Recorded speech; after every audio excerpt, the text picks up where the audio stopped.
Hey guys, I'm Noah Bennett, founder of Against the Tide Media. We hope you enjoyed the last Zoom Room. I mean, I expect you did, because not many haters will give you feedback like that. But don't worry, you'll get your actors for today. You're about to meet them. Right now. Hi, everyone.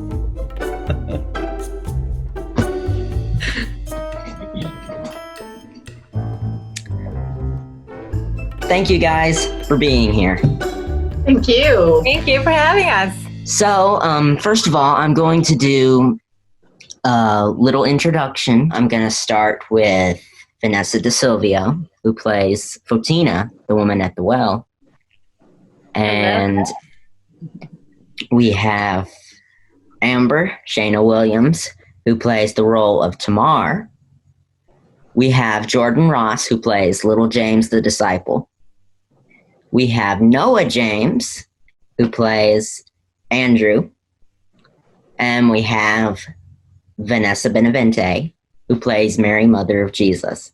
And Against the Tide Media's host, Anthony Perrelli, Jenalynn Weed. We really appreciate you being here. And first of all, to the fans, we apologize that Justin Overlander was not able to make it for this Zoom Room as a host.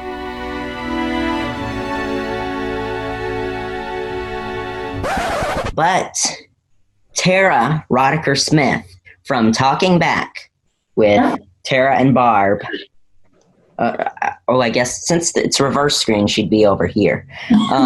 But yeah, she's going to be a host, and she'll have to read all of the questions that say Justin's question and they'll be for her. So I guess we better jump into this now. Do it. Let's go. Yeah. If not now, when, right? Yeah. So no, that's good. That's very good. Yeah, I love it when the actors rehearse their lines from the show. How sad is it that I'm quoting myself?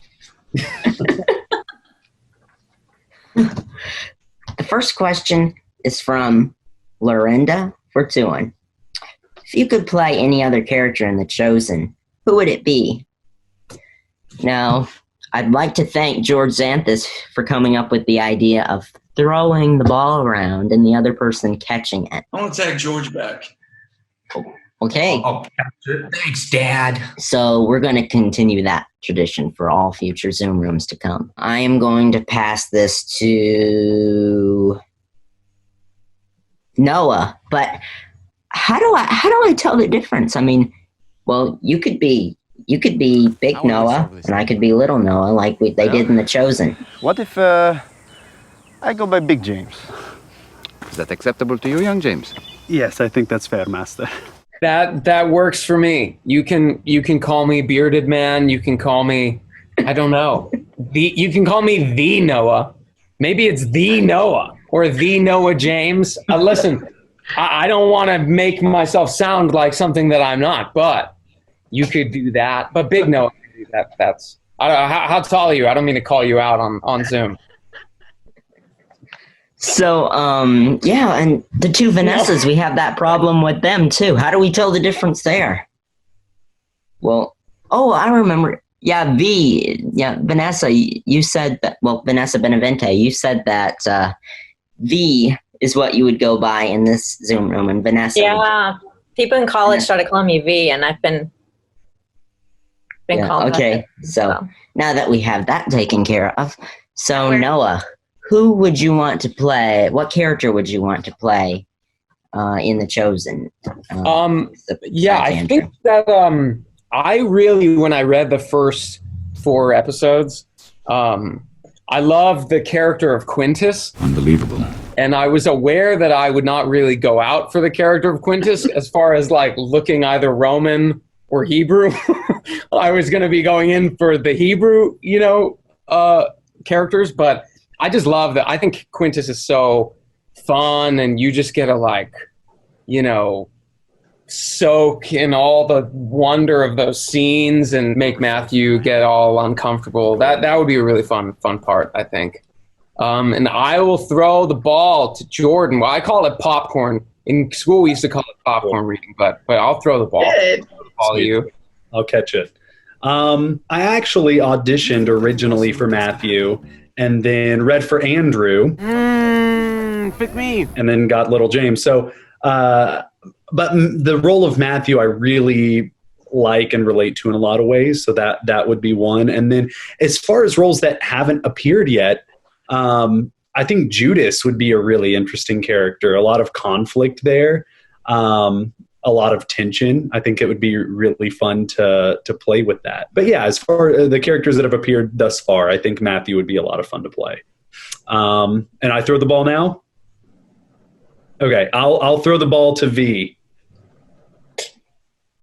Thank you. I have to agree with Jordan because I would love to play Matthew. Everyone is. I think if you want to call it the spin that they give him on the show, it's just so beautiful. So many layers to that character. I think it would be an absolute pleasure to play. And I am going to toss the ball to the other Vanessa. Yeah. Thank you. I'd love to play your role. I'd love to play Mary, Mother of Jesus. Oh man. I mean, that would be that's definitely one of those like bucket list roles or opportunities. So hopefully someday. And I feel like, I have years and years ahead of me that where I could play that. So. Okay, now I have to toss it. I will toss it to Amber. Got it. All right, so maybe you guys, I don't know, it's going to be really hard to choose someone else because who else gets to have such an amazing wardrobe? That's so true. That is so true. I really want to give that up, guys. I mean, you got the headdress and this awesome necklace, but I think that if I had to choose a role, we may have to let's see.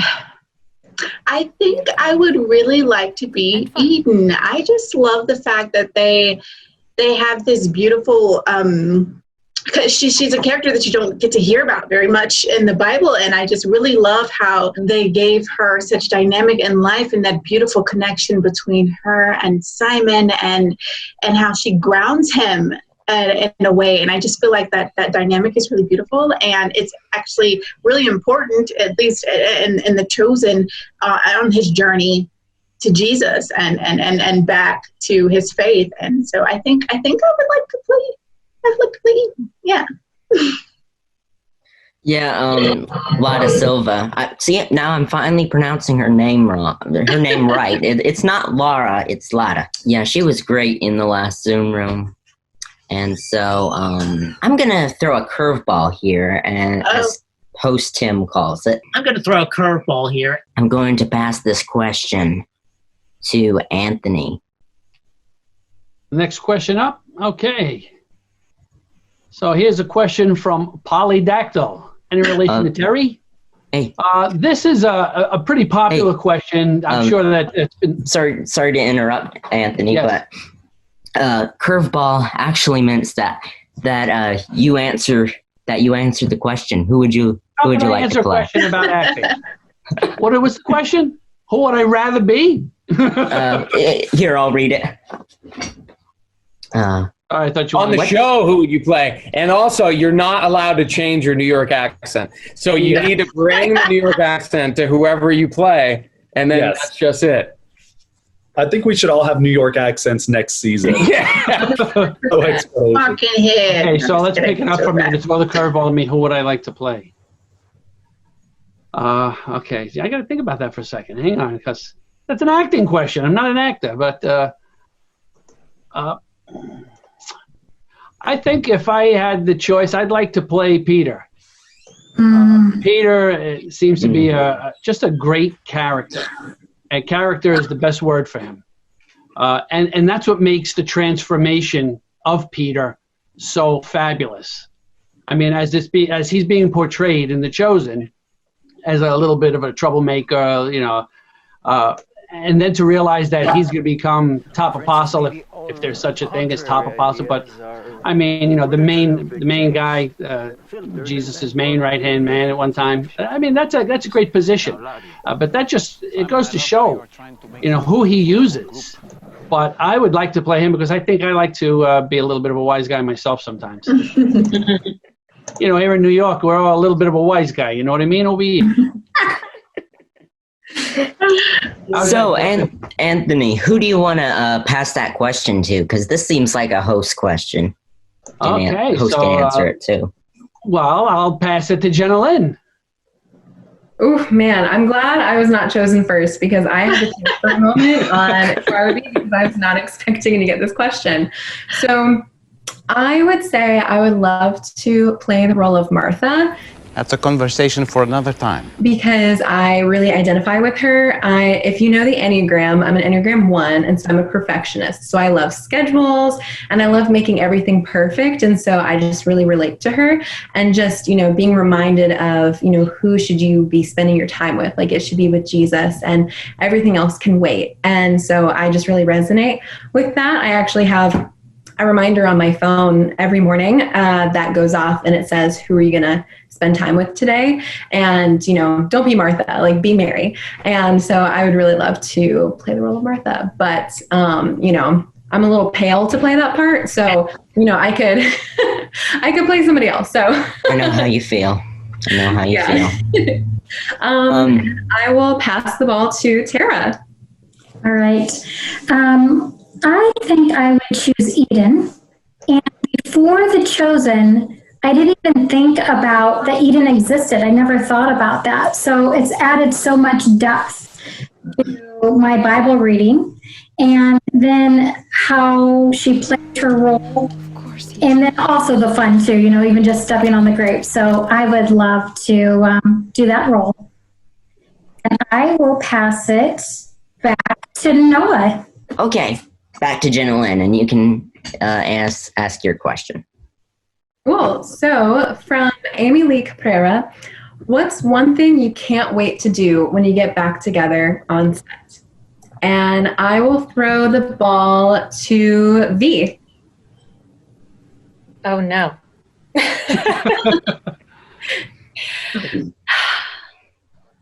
I don't know. It really is it's just so much fun to just dig into the you know, the scenes, your character, and you can exaggerate a little bit more and try to come up with the humanity in it. And I just miss acting so much. I think that's why it's like I am really looking forward to that great writing that The Chosen is known for.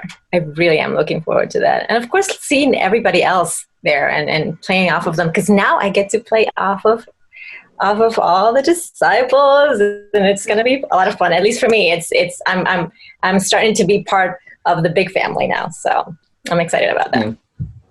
Yeah, big thumbs up to Dallas, Ryan, and Tyler. Totally. It's the writing in this show is, to me, the heart, the soul of it. It's just very inspiring. Okay, I am going to toss the ball to Amber. I caught it again, guys.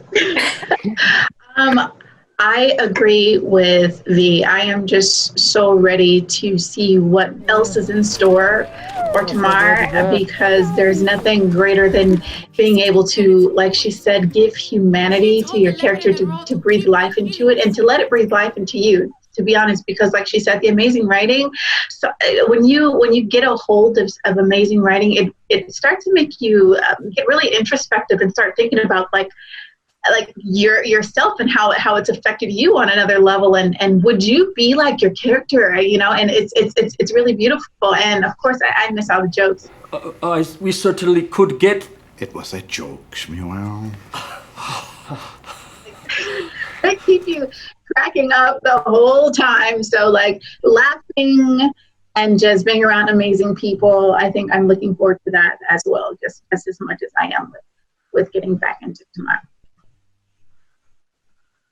And you guys, I have my arm, got a bum arm, but I'm going to throw the ball to Jordan. Got it.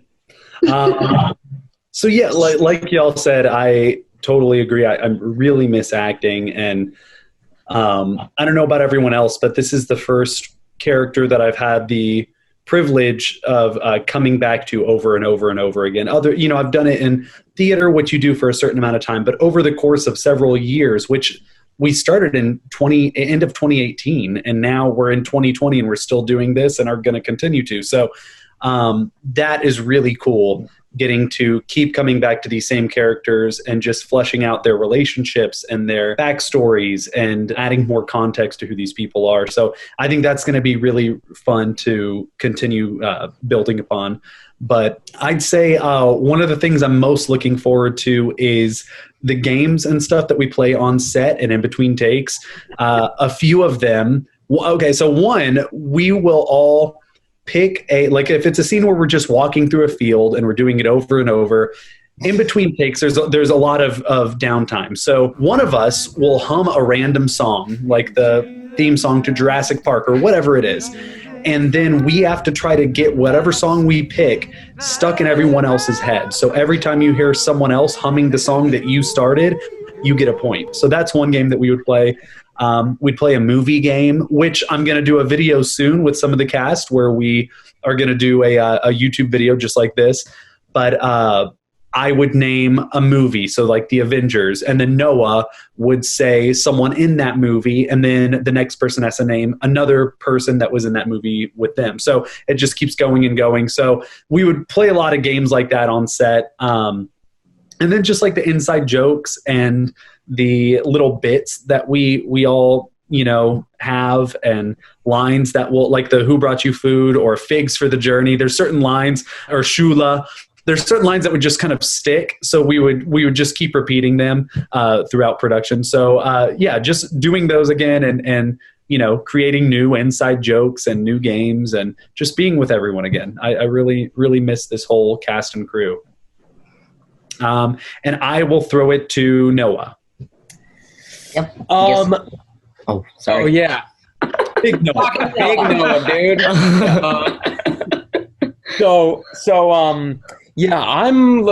Everything that everyone's saying is so true. And I do act with my friends and stuff and do readings and over Zoom. And so that is nice. But there's no comparison that once you're actually in the same space with someone and you're able to connect with them as another human being, and you're able to like V was saying, play off of them and not even only in the shooting of the scenes, but just outside of the scenes, mostly, because most of the time that you're working, you're really not, filming, quote unquote filming. And so I just, especially in quarantine land and COVID land, it will be so nice to, in whatever sort of capacity we're able when we're on set, it will be nice to be able to just connect with people again in that way and laugh and play games. And come to Texas, they said.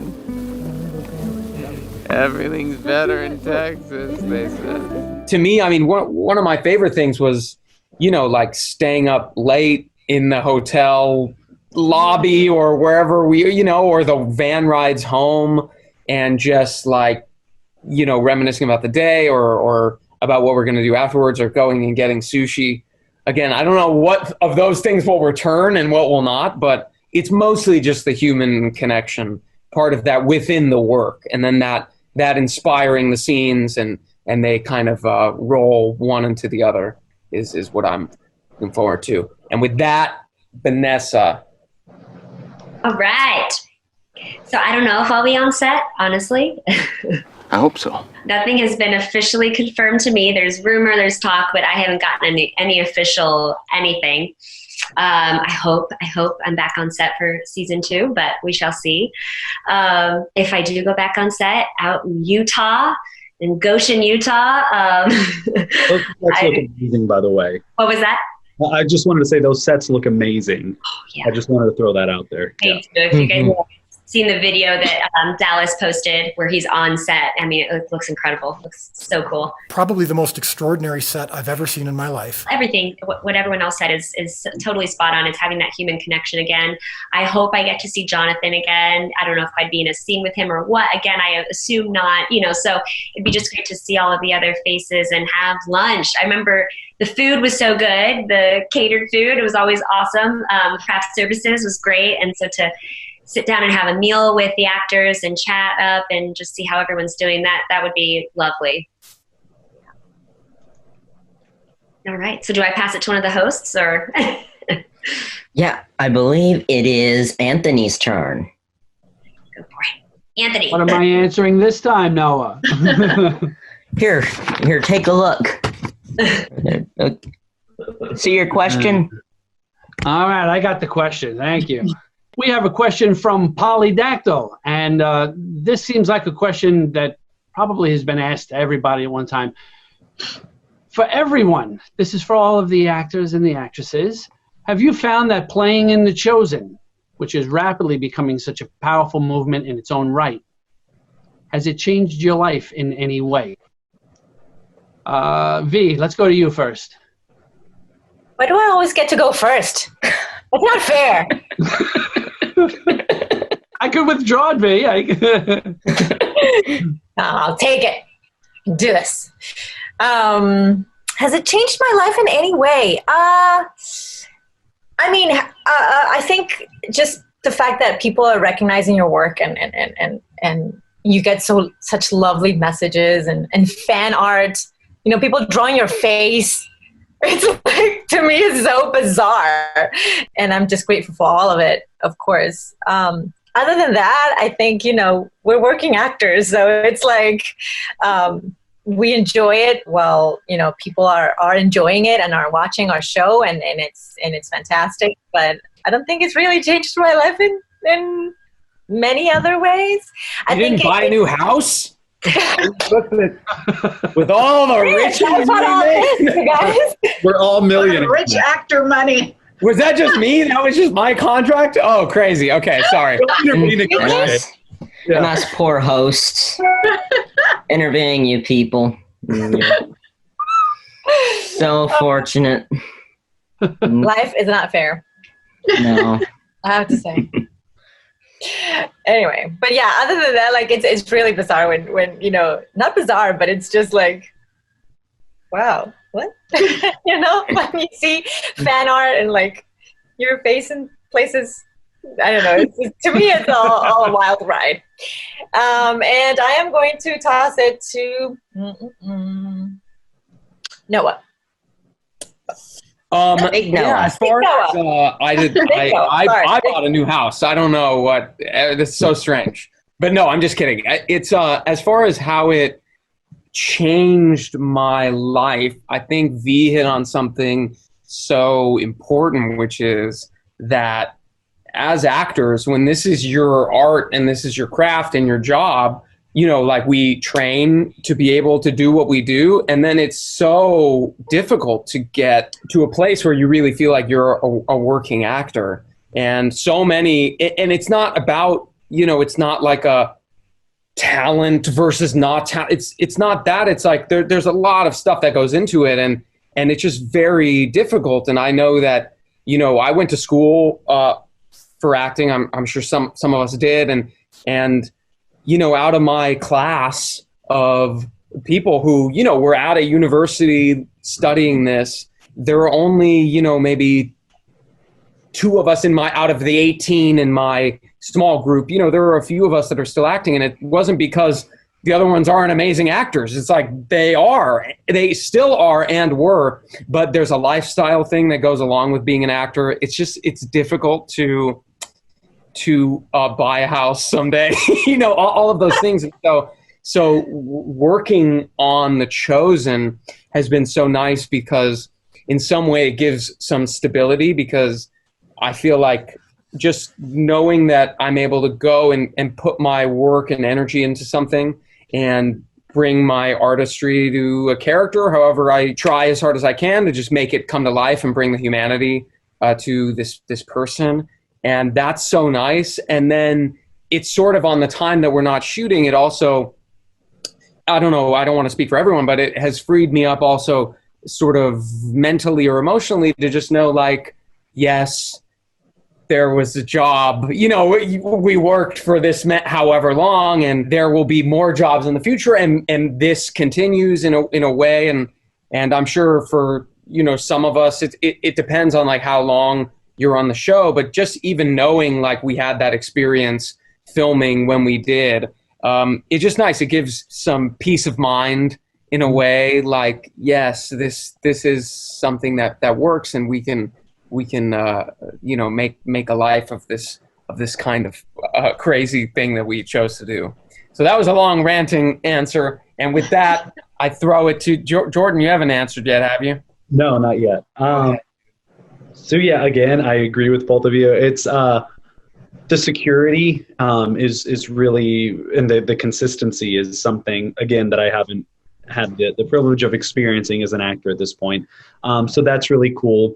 The relationships I really do believe that, you know, a lot of these friendships are going to continue forever. A lot of us have even already talked about working on other projects together, and there's been doors opened, you know, for other potential acting jobs and opportunities because of this. And I think that has been pretty life-changing, and it's something that, you know, everyone on this show, we all, regardless of like everyone's background or beliefs or whatever, we all have bought into these characters and to this story, and we're all, you know, pouring our heart into it, and all want to give the best performances possible and make the show as good as possible. Like, obviously the paycheck's nice, and like having that security is nice, and all of that is great, but it's like just having the opportunity to keep building upon these characters in this story, and you know, telling the story that's impacting so many people. Like over 50 million people have watched it, which is insane. And the fan art and the interactions, you know, with fans. I know a bunch of us have even been like recognized in public. That's just mind blowing to me. It's I don't know. It's just a really cool project. It's one of those things that, like, not many, when you consider how many actors are in the world and how many people are struggling, and like you said, Noah, how many great actors just aren't able to get work. I feel very lucky that we're able to be a part of something that's, you know, reaching so many people. And I will throw the ball to Amber. Okay, how has it changed my life? Well, I think piggybacking off what everyone else has already said, like, the fans, like, it was just something I wasn't expecting, especially because, you know, you go in, and for the character of Tamara, you know, she's not like the main cast at all, but still the love was overwhelming, and I've never been part of anything thus far that has such an dedicated and devout and just loving fan base. And like they said, like, the photos, it's really surreal receiving a portrait of your face and seeing how other people view you. And like, it just kind of made me a lot more self-aware of how what I'm putting out into the world, basically, as an individual, and not just when I'm acting, when I'm on stage, when I'm on film or on camera. Like, I'm actually like, okay, I'm more conscious of who I am when I am not in the public eye, because it's like, well, people are watching, and it's really important to them, like your journey as well, because they got so connected to your art. And many actors, and I'm not going to speak for everyone else, but I know I am, can be really insecure a lot of time about our craft.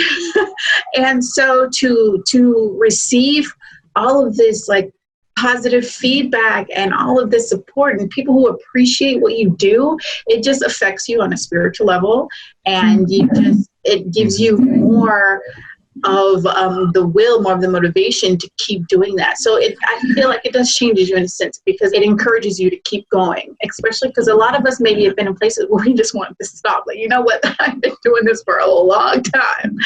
And then you have an experience like this, and you're just like, okay, all right, no, I'm exactly where I'm supposed to be. and it feels really good. So I think that's going to be one of the biggest changes for me.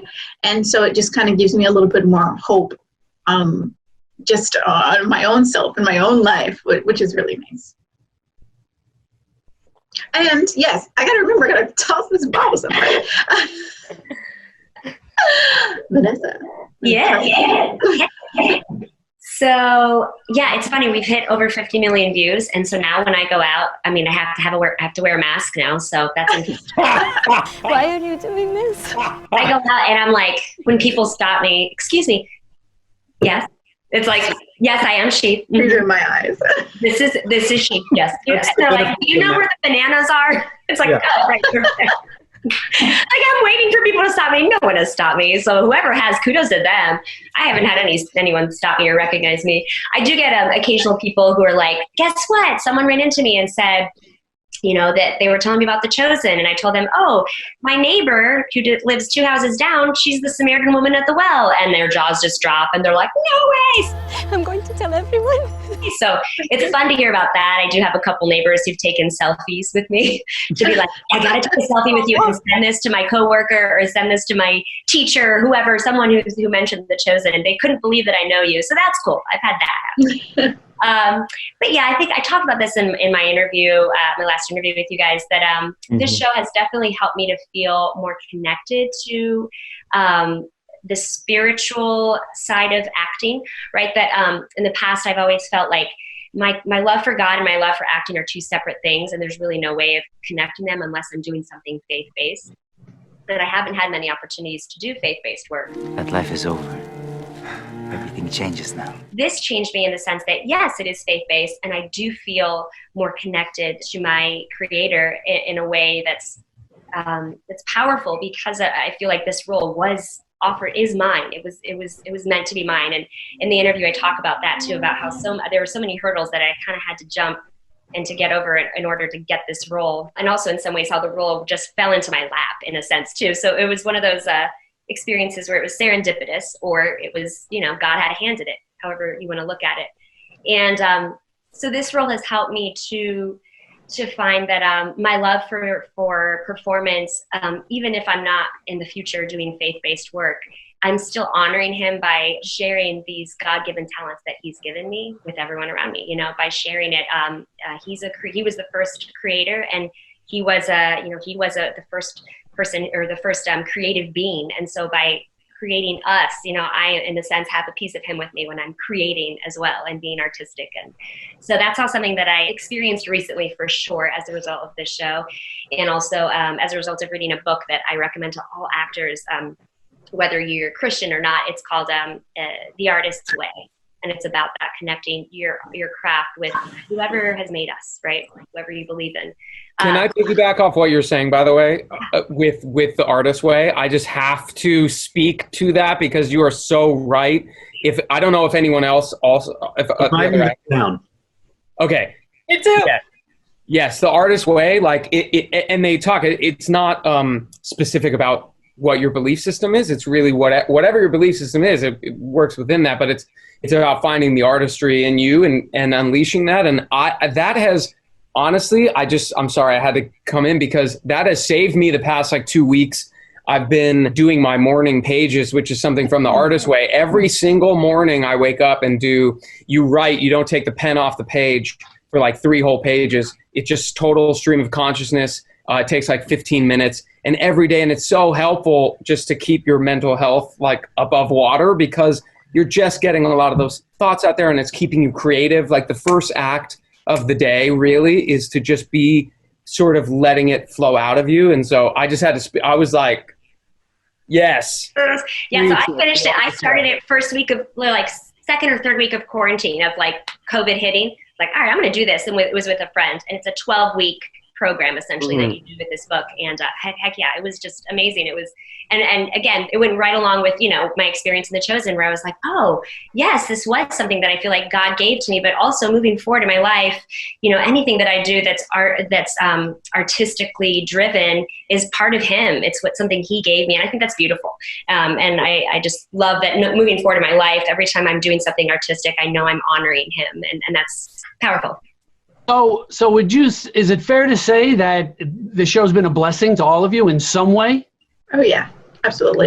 Listening to Jordan say when people were out of work and we're lucky enough to, it just sounds like you all have that one connection to whatever it is that it's been a blessing for you all in some way. Yeah, in multiple ways, yeah. I've always seen acting as an opportunity to know more about humankind in general. I mean, you encounter these characters along your career that if you are listening, they will teach you many, many things. And so being in a show where the characters are the ultimate teachers, basically, I feel like just listening and sharing that wavelength will definitely create a shift in you, or align you with what you were doing before. But I really feel like characters, to at least in acting, teach you something. So it's really rich to learn from these characters. Mm-hmm. Noah, do me a favor. I just want to say one thing, but cut this. This is just because I'll forget. It probably would be better to say at the end, but I want to just say it now because I don't want to forget. You guys and you ladies, you're doing a great job because you're literally taking, we always hear out of the box. Well, this story that's being told is in a box. It's been there for 2,000 years. You're telling the story that's not there, and you're bringing something to life that wasn't there. This is like a hit or miss. If you didn't do it right, this job is down. You guys are doing a great job. You really, this is why it's binge Jesus. It's really binge all of you. You're doing a great job, and I didn't want to forget to say that at the end. I'm sorry to interrupt in the middle, but I had to work off of what was just said. Really, great work, all of you. God bless you. Thank you so much. Mm-hmm. Anthony, I'm going to tell you something. I'm not cutting that. All right. You can jump in whenever you want to. That's perfectly fine. This pandemic has showed us just the normalcy, how important it is. Just hanging out with each other is so special, right? You never thought of it as anything special. When you can't be with anyone, all of a sudden it matters. For sure. It's not only special, it's like a necessity. Like it's a basic need. Yeah. Right. All right, listen, all you guys are all in different squares now. What happened, Noah? Now everybody's in different positions. Hey, Am I still in the middle? No, Jordan is. Okay, I see Jordan in the middle too now. Okay, so we're seeing the same thing. As it should be. Jordan in the middle, that's what we'll call it. So, anyway, Justin's question, that's weird. I keep hearing that lamp go off every minute. There's a light bulb. I keep hearing noises with that lamp. Yeah, it's like there's some noises going on inside that light bulb. But anyway, now on to Justin's question. Yeah. The question that's supposed to be asked by Justin, but Tera, it's all yours. All right. I'm very hurt. Our next question comes from fan Virginia Heimel. And she says, who was the kindest support behind the scenes person for each one of you? And what made that person most memorable to you? And I'll toss it to you, Vanessa. Me. I looked down at V. Me, Vanessa. Cool. I think of Willie Molina. What was his role, though? It was like production assistant? Yeah. Everything. Yeah, production assistant. And, oh my gosh, I think of him. He was so special on set. I was only on set for 4 days total. And I just remember that when I first got on set and he was like, hey, taking me to my little room in the trailer, and he was like, so what role are you playing? I was like, oh, I'm playing Fatina. And he just like stopped and had to give me a hug and say, I'm so excited to see you play this part. This role is huge, the Samaritan woman at the well. And he just gave me such positive, wonderful energy. And just as a PA, like sometimes they can make you, actors might know this. They can make you feel a little on edge if they're just constantly like rushing you around. And he was super chill and easy and was very accommodating and so aware of me and always making sure I had water. I mean, just a very kind soul. And he's also a phenomenal actor. And so we're now friends, and I'm trying to get him signed with my agency because he's based in San Antonio, and trying to get him some work in Dallas. But he's a lovely person, and I hope that, you know, we continue to be friends moving forward. Yeah, he's a great guy. And I will pass it to Jordan. Got it. Really, like, of every project I've worked on, this is one that I honestly can say I don't really have any complaints about anyone that I've worked with on this show, which is unusual. Everyone's been incredibly kind and supportive. I remember the very first day I shot, it was for the first 4 episode 2, and it was the Shabbat Dinner at Mary's house. We were filming, and it was dark, and it was late. It was in November, so it got down to like under freezing.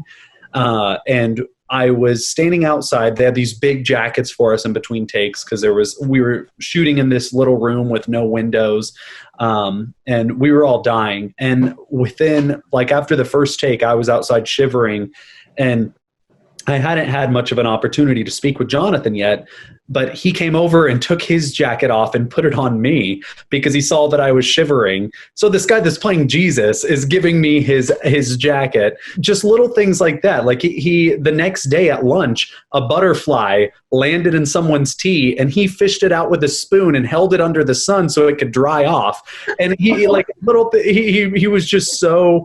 I think we have a picture of that moment, don't we? We do, yeah. Outside, yeah. Yes, and so you see Jesus sitting there holding a butterfly into the sun. Jonathan, I don't know if it was just him, or I didn't know at the time if it was just him trying to get into character and being selfless. But as we went on, and I got to really get to know him through the next 4 episodes, I saw that's just, you know, the kind of person he is. He's an incredibly supportive person.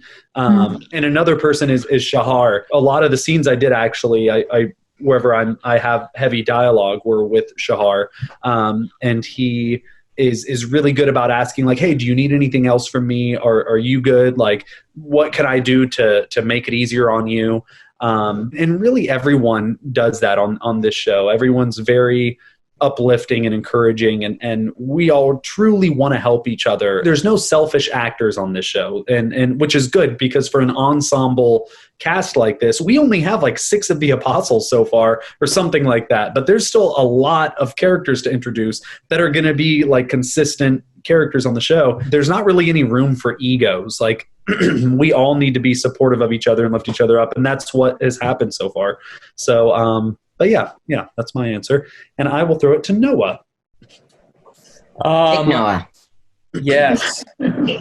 I knew he was talking to me. You have that connection. Yeah. It's all look in my eye. Yeah. It is hard to single out, because the crew is one of the most supportive crews I've ever been around. Really, really. And you really don't know what you're getting into when you go on to a new project. Like, you don't know what the vibe is like. So I was kind of nervous, flying into Texas for the first time, but everyone's been so supportive. But that does lead me to a few of the people that I do want to shout out. One is Shelly, one of our drivers, because Shelly picked me up the first time from the airport.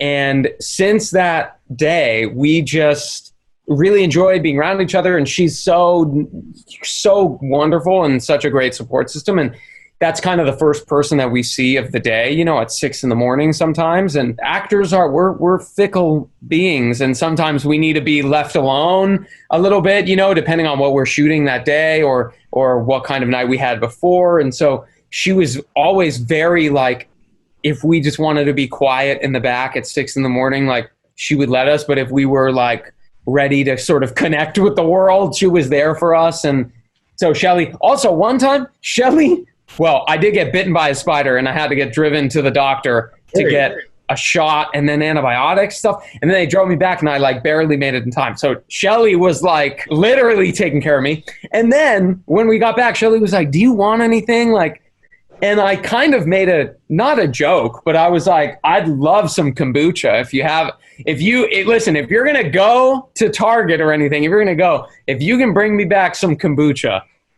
And she did. She drove to Target and she brought like kombuchas. I was like, Shelly, that's so sweet of you. So anyway, Shelly's wonderful. The hair and makeup crew on The Chosen have been so amazing, and like that is so important as actors, that we have a place that we can like chill and be comfortable and be ourselves in before we step on to set to act. So now I'm in the hair trailer, and Ashley's actually doing my hair, but because I'm an actor today, I'm going to pretend to forget her name. So thanks you, Ashley. I mean, for a lot of it, it's like we're in the chair depending on what's being done to us. But I know V, you're probably in the chair for longer than some of us, because they have to do some of the the old age kind of makeup and stuff. So we're there for a long time, and they were so wonderful and generous,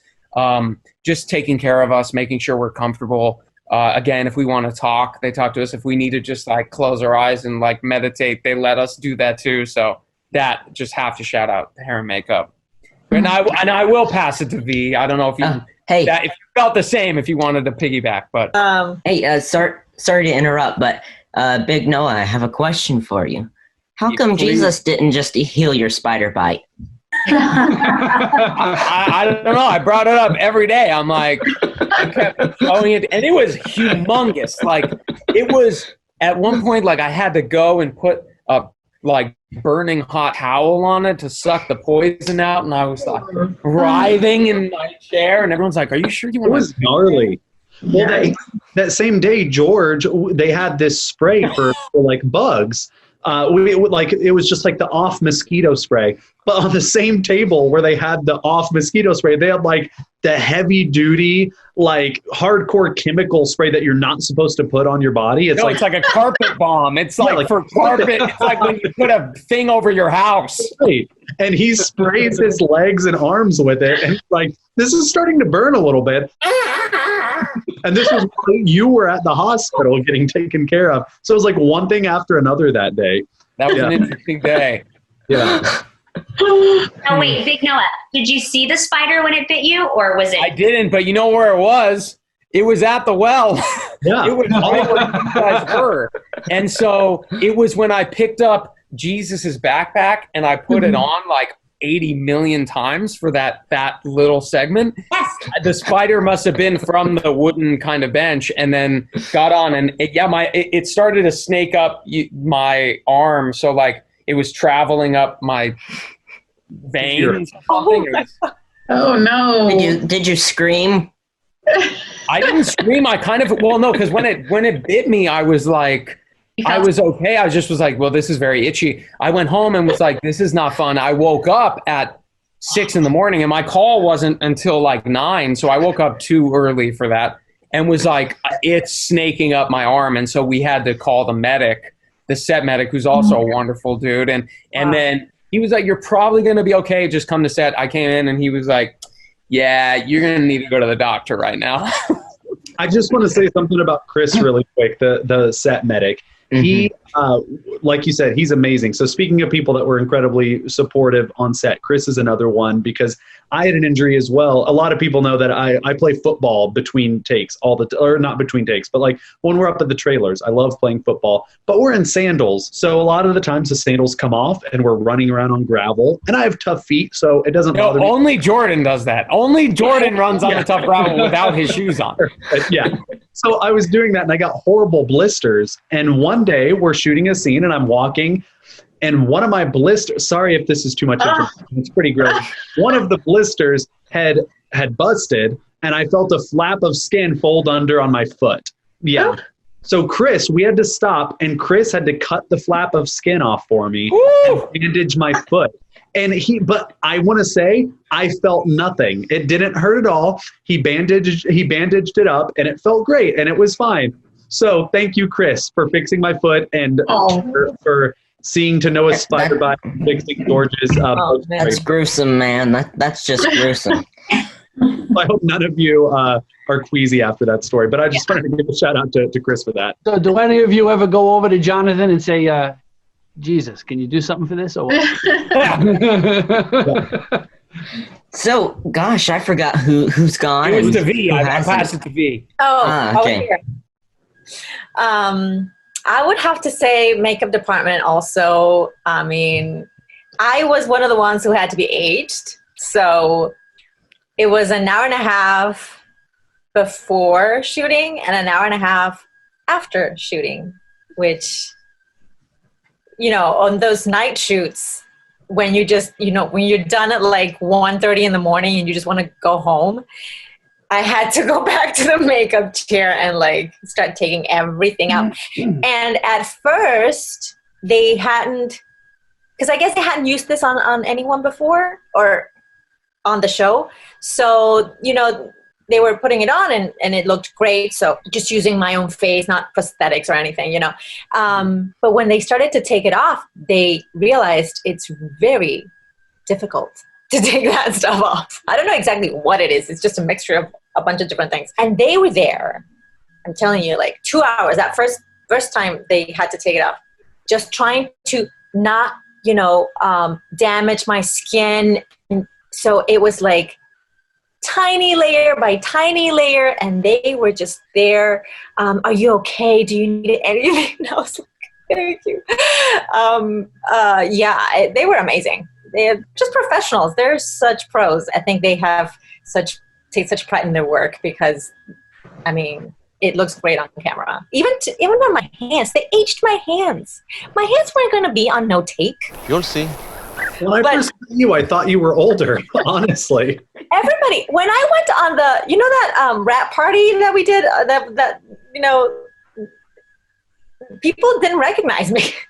I think people were just like, so who are you?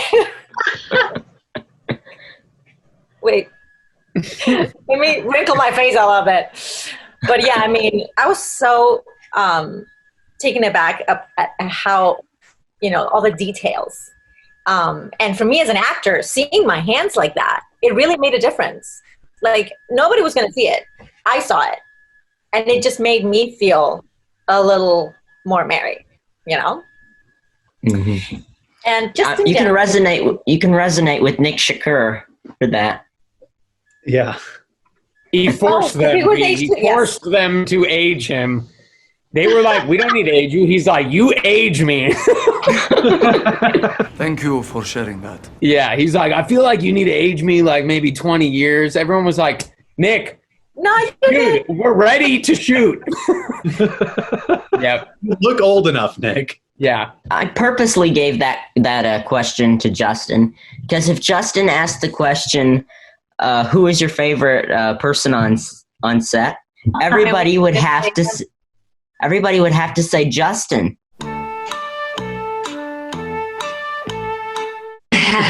Wait, but we also haven't heard from Amber. Amber, we need your answer. Oh yeah, Amber.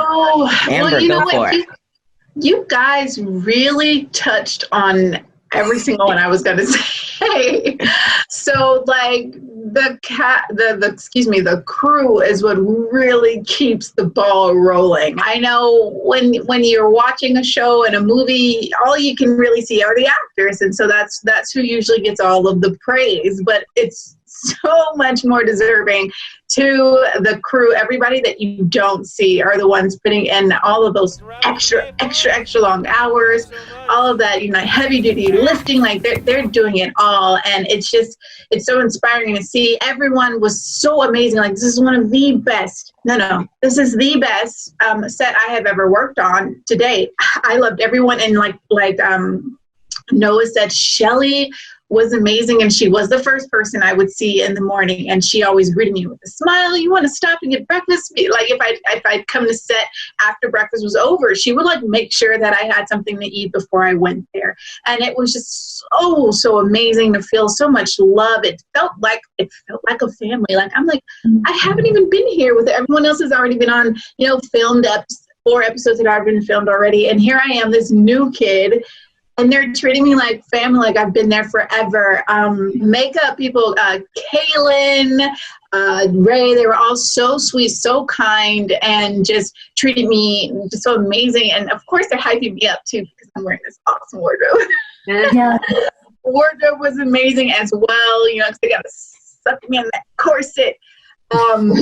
It was great working with them. They were so kind, so talented. Catherine, oh my gosh, she is so talented as well. All the PAs, Willie, I didn't know about the get the song stuck in someone's head game, but I would do that to him because it was so easy. I'd be like, it's the final countdown. He was like, and it's just like, that's one of my favorite things to do to people. And he like jumped right on board. And so everyone just very Ashley with hair, everyone just made you feel at home. And so that was one of the greatest things to me. And also, of course, the cast is amazing. Everyone, of course, has already said a little bit about Jonathan. Jonathan kind of, you know, you walk in, you're like, hey, dude, you know, like, okay, you're Jesus. And then all of a sudden he has this moment with you that you absolutely did not expect. Your faith is beautiful. And he pulls you into it, and it's just kind of, it's surreal. And you're just like, I've never really had this experience before where, like Jordan said, that someone actually, normally you come and say, hey, you know, I'm Jonathan, you know, let's get to work. And that's usually it. No, it was more of like, you know, how are you? How are you feeling? Taking you by the hand, taking you away from everyone else and just trying to build a moment and a connection with you. Something I've never, ever had before. And it was so special to me. And Liz was so sweet. Everyone just kind of, Noah, all of them, they all just really just kind of welcomed me. And, you know, I'm thinking, okay, I'll be here for a few days and everyone's going to forget about me later. But everyone was so kind. We all started following each other on social media. It was like a family. That's basically how I'm going to sum that up. It's just like a family. And I just kind of got warmly invited into it with a big hug. And it was really nice. I want to say, our prop master, Liz, I just wanted to mention her really quick because she is such a joy and is so sweet. She's just this little tiny woman who would bring us our props and was so happy and bubbly and would give us like hugs. And I'd be sitting there during a scene like at a table and she'd come over and just give me a kiss on top of my head and like rub my back like she's my mom. She was just so sweet. I just wanted to say hi to Lynn Moon because she was such an awesome person. I actually have an anecdote also with Lynn because it like you said, she's your mama. She's Mama Bear. You know, she just takes care of you. I had food poisoning on the final night of the wedding scene when we had to be dancing and jumping up and down. I would like, you know, cameras would start rolling. I would be like jumping, and then cut. And I would just like look for somewhere to fall. I mean, it was bad. It was bad. I had to be wrapped earlier. Actually, because I was supposed to be on another scene also, but I was feeling so terrible that I had to, you know, get home early. But she was there, like giving me water and like massaging my neck and like, and I was like, thank you so much, because I felt like, you know, I didn't know how I was going to get through that scene, and I don't think I would have been able to without her.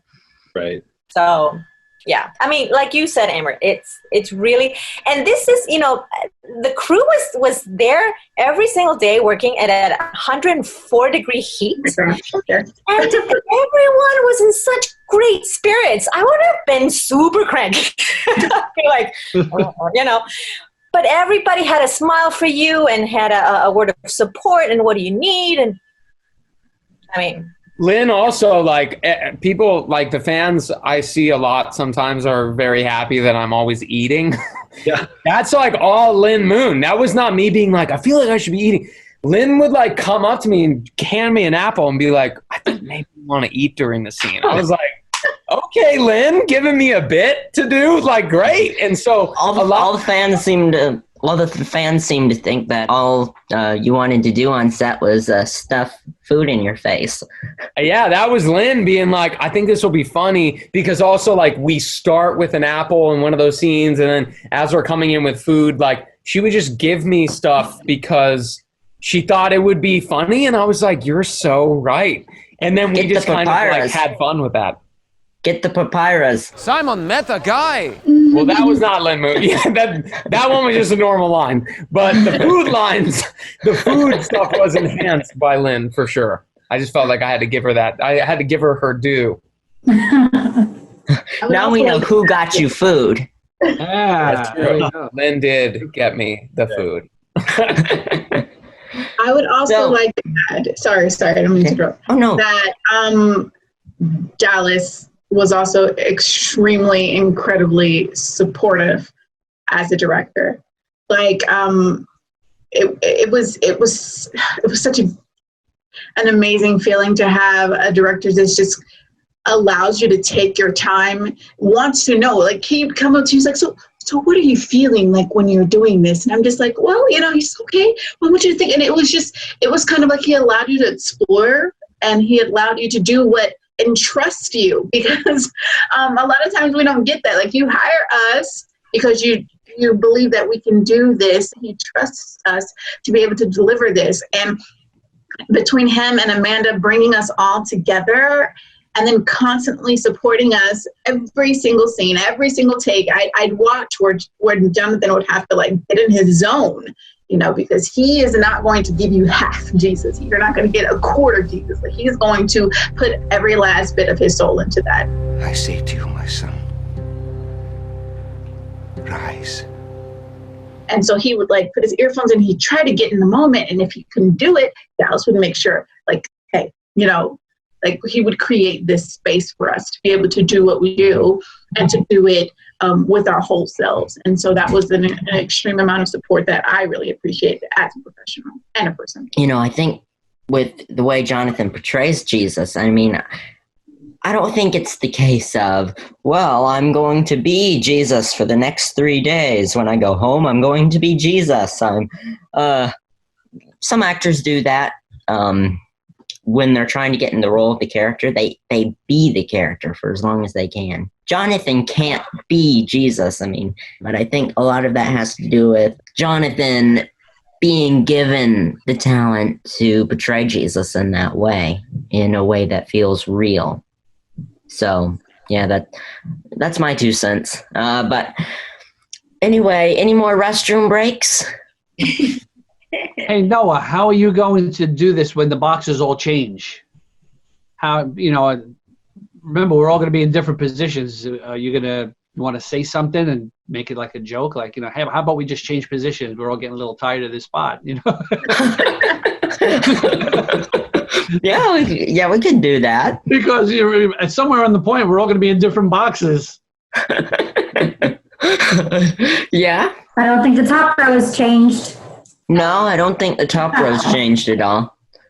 Just I think it's also, the bottom it 2 definitely rows. is a thing that I think people are accustomed to with Zoom, that the boxes do change. Are they accustomed to that? Yeah. Yeah, okay. I am, at least when I see stuff on Zoom. Yeah. Okay.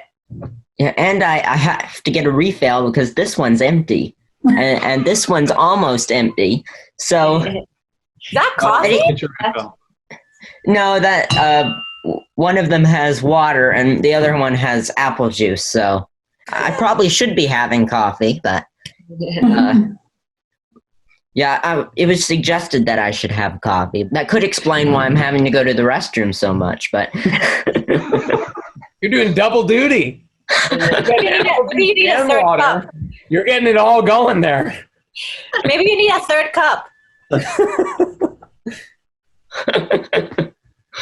So back to this cool logo, or this one looks even better. Yes. What did he say? Wow. Yeah, this is the Against the Tide Media logo. Anybody else have to go? I'll refill. If you're stepping out, I will too. Just to refill my water. Okay. Oh, yeah. I'm back. To explore backgrounds.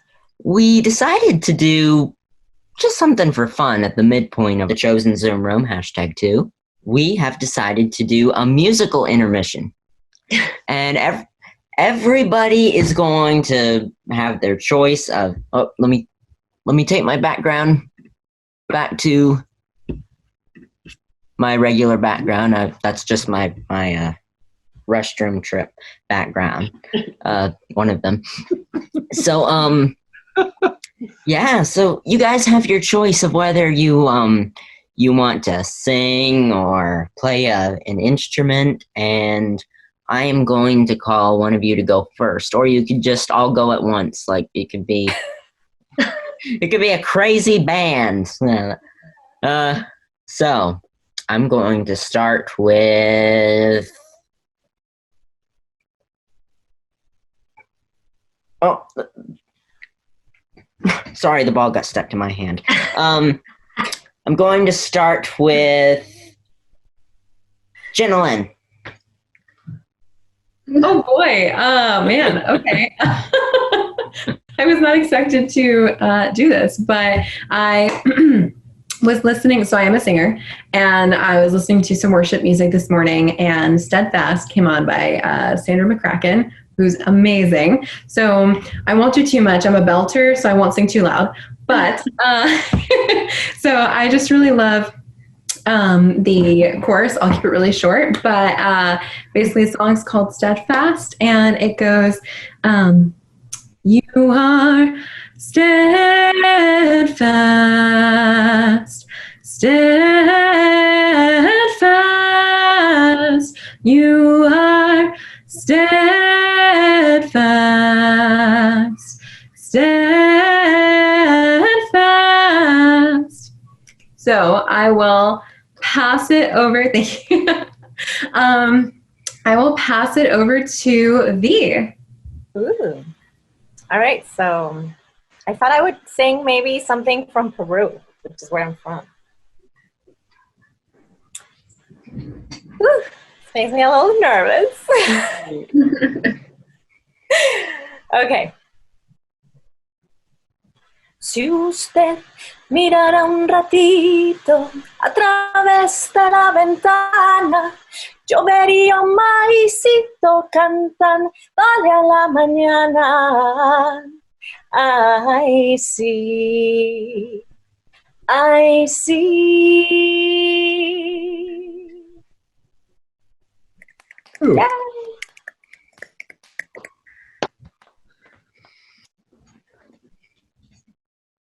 And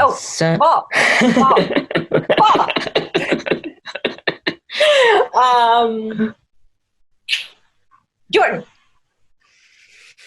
Okay. Since you said in the text message that you wanted me to sing the song that I sang in The Chosen, I guess I'll sing that one. I do want to say beforehand, I don't consider myself a singer. I've done musical theater. Dallas texted me as he was writing those episodes and said, "Hey, can you sing?" And I said, "Sure." And he said, "Okay, you're going to sing on the show." So I just want to throw that out there. But I'll see if I can remember it. Okay. My soul thirsts for you. My flesh longs for you. In a dry and weary land where there is no water. There you go. I would have thought you were just playing a recording from the actual episode. That's None of the same. Okay, good. Yeah. Jordan, I don't know why you don't call yourself a singer. Oh, well, thank you. I appreciate it. We'll see if little James sings again in the future. I'm going to throw it to Noah because I don't think I've ever heard you sing. Well, I do sing, but I'm actually not going to sing right now. I'm going to play a little something. Okay. All right. I've got a little uke nearby. Ah. I'm just gonna play just a little, just so you can hear a kind of ukulele, but I will not play much. But just.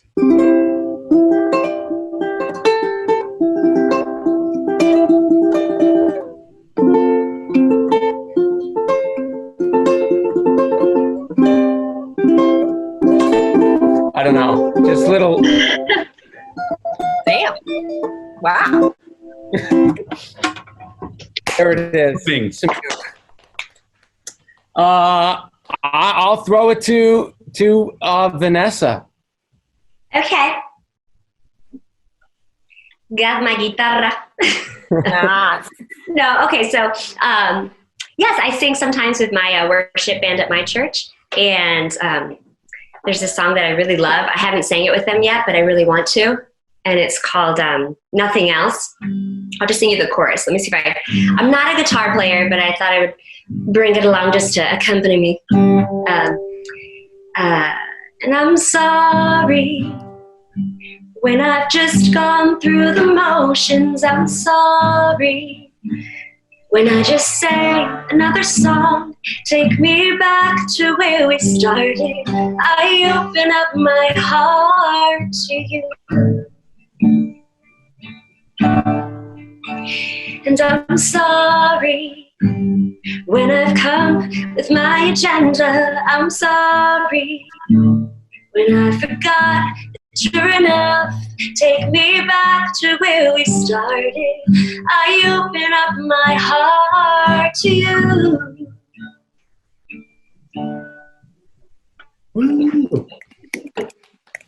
I love that song. It's such a good song. Oh, it's so good.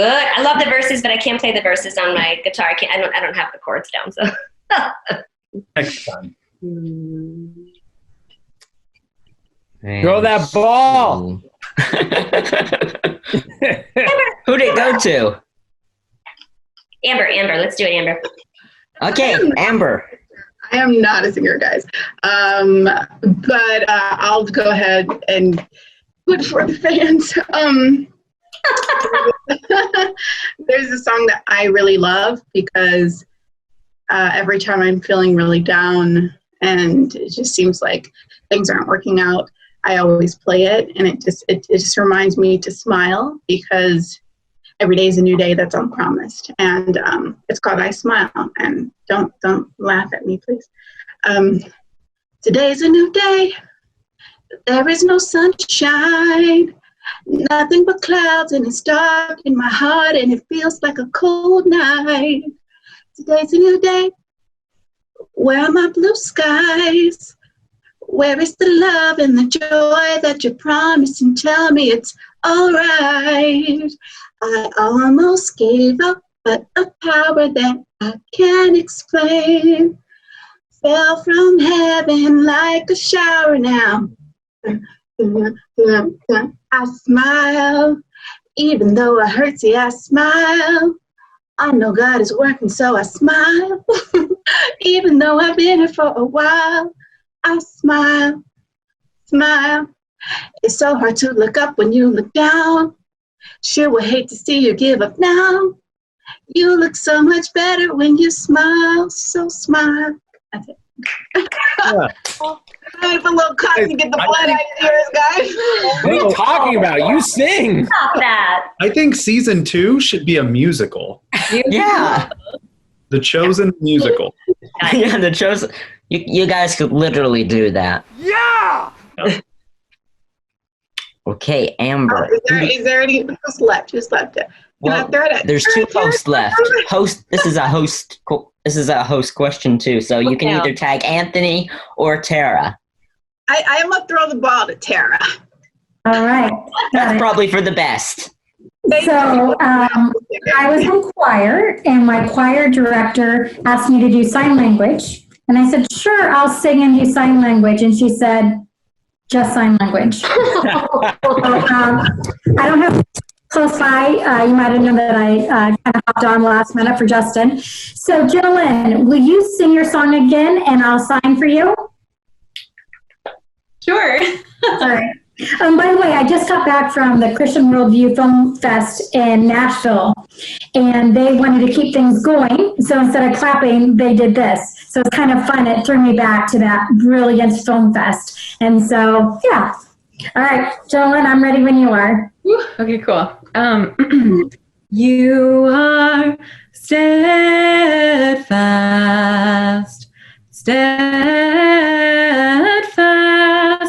You are steadfast, steadfast.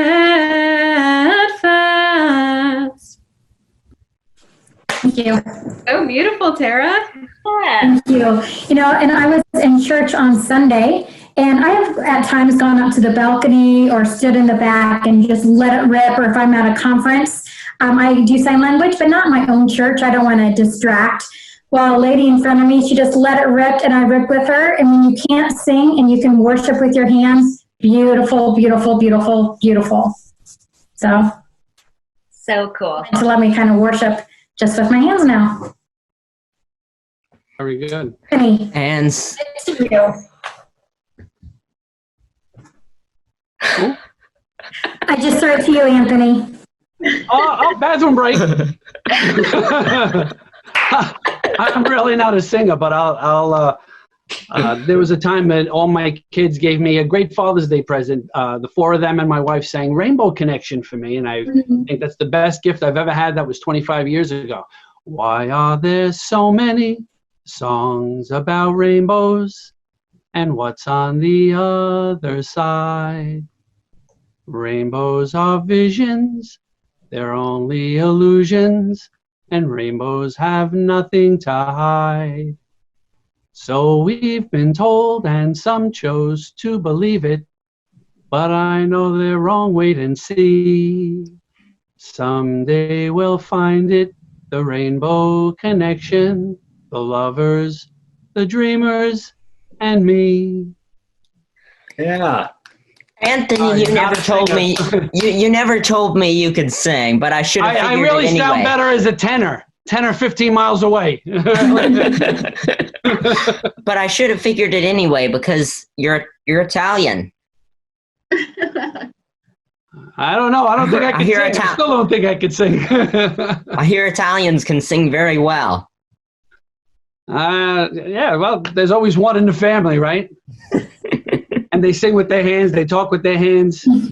What is it called when an Italian has one arm shorter than another? What? A speech impediment. I'm Italian, so I can say that. No harm done. Please don't pass that to me. Just please be Why not? kind. I think you're the only one left, little Noah. So let's hear your song. Here it is, little Noah. Oh, I can't sing.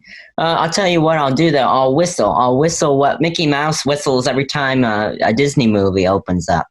That little tune on the boat.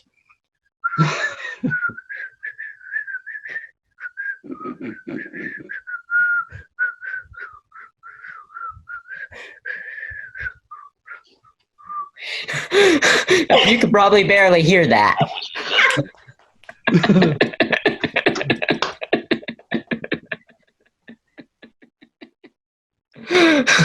Oh, that was good. Very good. Okay, so I guess we'll move on from here. This question is from one of our moderators, Jane Moeller.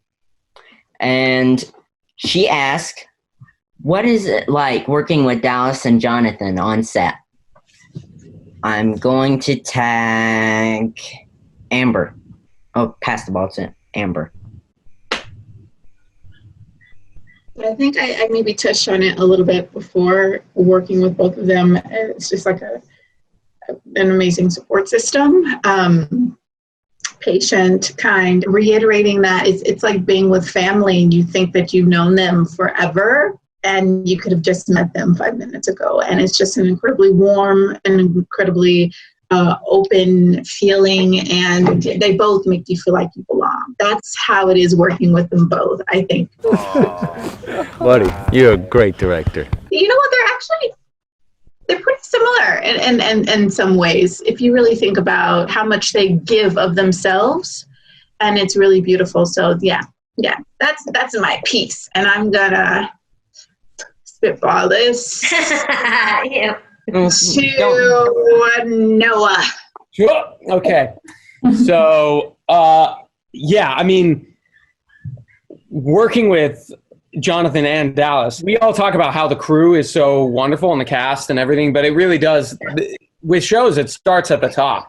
And if you don't have the kind of leadership that you have with this show, you're not going to have that kind of vibe on set. So really, it comes down to Dallas and it comes down to Jonathan on both sides of the aisle, if you will, as far as the crew and then the cast. Like what you said, Amber, like they're both so giving and generous of spirit and artistically just so willing to stay in it with you and make sure that what is coming out is really working and is really playing. And all right, here we play. And it's even Dallas's thing, here we play. There's a sense of play on set, which is so important to getting, I think, what we get. And Jonathan, like I love Jonathan. I love working with Jonathan. Jonathan's super giving as an actor. So fun to be on set with, and even in between scenes will just come up and sort of be with you in a very generous way. So it's couldn't ask for better kind of leaders on set for sure. And I will throw it to the yeah, I couldn't agree with you more, Noah. Actually, you took the words right out of my mouth. I think it starts at the top. And not only in acting, I would say like in a lot of other industries, like, the people at the top really set the tone for the vibe, the working vibe, the day-to-day vibes. And Dallas and Jonathan, they're not only very supportive and giving and generous, they're also so funny. And I think, you just feel so comfortable with them. It's very important when you're acting, I think, to just feel relaxed and feel at ease with the people you work with. I remember when I first got on set, Jonathan wasn't there that day. He had left a message that, for me to contact him so that we could meet before we had our scenes together. And I thought, yes, because it's so hard to find sometimes a lead in a show that will take the time to, or will have the time. Sometimes they just don't have it because they're working every day. But he really took the time to get together with me, and it was so important for us to build the relationship. The first time we see each other on the show, he's 30 in his 30s. He hasn't seen me in a while. He hasn't seen his mother in a while. And you really have to feel like these two people have a connection beyond what anybody else has, even in this world. Like that connection between Mary and Jesus is just one of a kind. And you need to feel that, but you need to also feel the mother-son bond. So I thought it was crucial for us to meet beforehand. And I was so grateful that he had that same way of working. So yeah, just a pleasure working with both of them. And I am going to toss the ball to Jordan. So yeah, I had kind of touched on Jonathan earlier, and really with him and Dallas, they're both, like everyone has said, they're incredibly supportive, because some of the stuff we tackle on the show is pretty heavy or emotional, or there are some big moments on there where everyone needs to be incredibly focused and zeroed in. But then there's other moments where there's room to joke around and to have some fun. They do a good job of striking that balance. There was an interview with Jeff Daniels talking about, he's been the lead of several shows, but he was the lead of a show called The Newsroom, and he was talking about that and saying how, as the lead of a show, it's his responsibility to kind of set the standard and for everyone else to follow suit. Because if the lead of the show isn't prepared and doesn't know his lines better than everyone else, doesn't prepare harder than everyone else, and isn't incredibly professional on set, then no one else will be either. So Jonathan definitely lives up to that and kind of sets that bar, which is huge. He's incredibly professional, but both of them really do know how to have fun. There's a lot of really, really funny moments, that they have the same sense of humor and they joke around on set.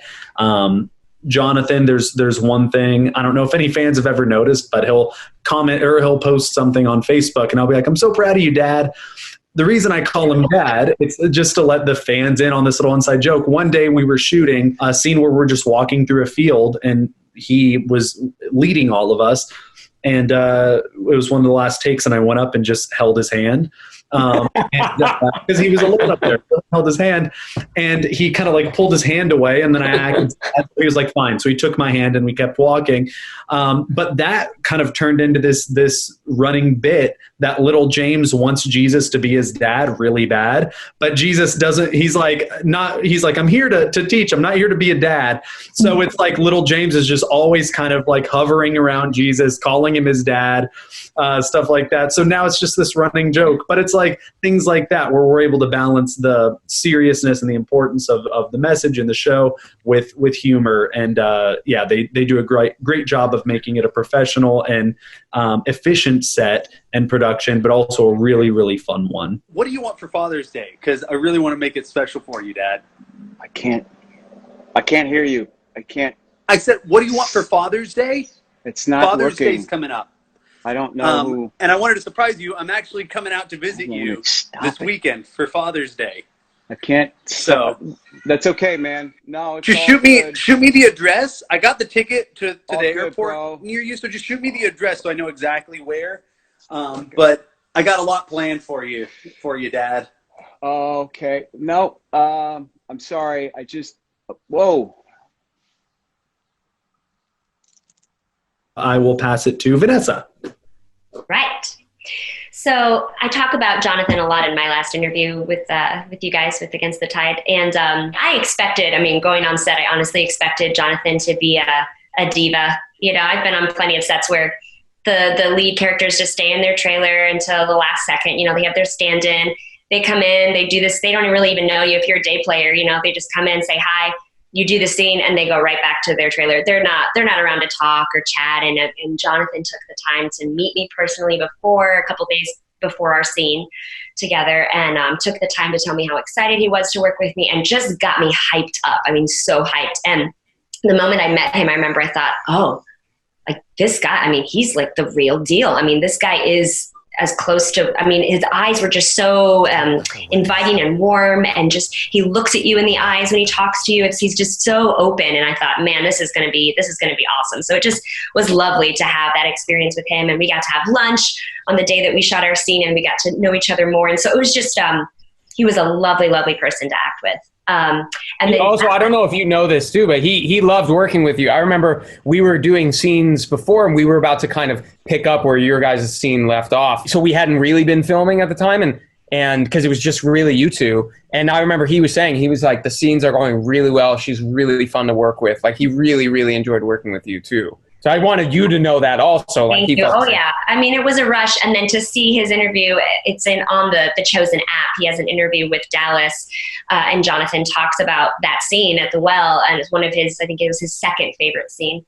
And I made second. But to have him mention it, when I saw that, I was like, are you kidding me right now? Are you kidding me right now? I had my husband pinch me. I was like, this is not happening. Because he was just raving about the scene together. It was just, I'm totally humbled. And just grateful for that experience to have worked with him. Dallas, as a director, I talk about this, and I have to mention this because these are things that were just so important in my experience. But Dallas pushed for me from the beginning. I had a major conflict, which required me to be out a whole week in July. And basically, that was the week that they wanted to shoot my scene. And I mentioned this to him when I met him, at the callback.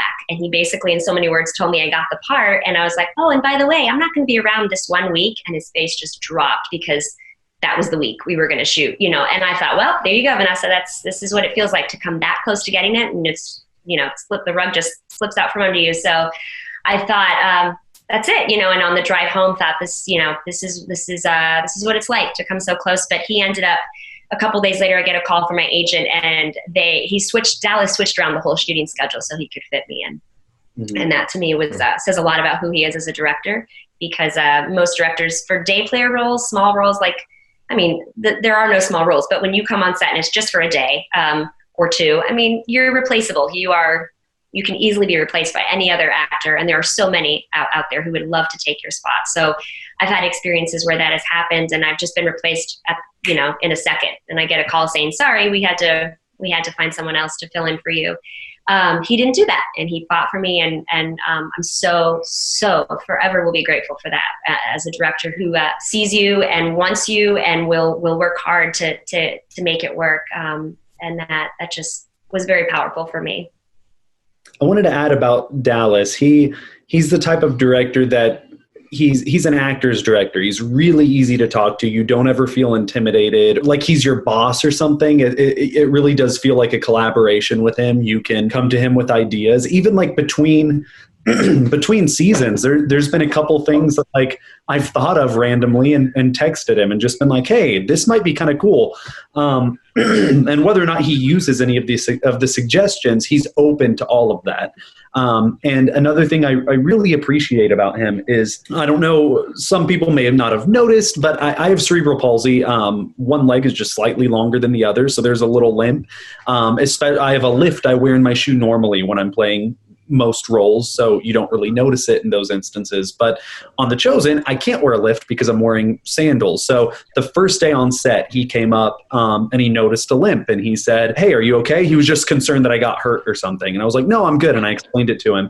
But I was worried because there's been times in the past, I did a national commercial and they didn't notice the limp until the day on set, and I was barefoot in that as well. And they noticed it then. And they ended up cutting my whole part out of the commercial. And there were things like that. So in the past, I've had casting directors comment on it. So there's been moments where it's an insecurity. Everyone has insecurities, and that's one of mine.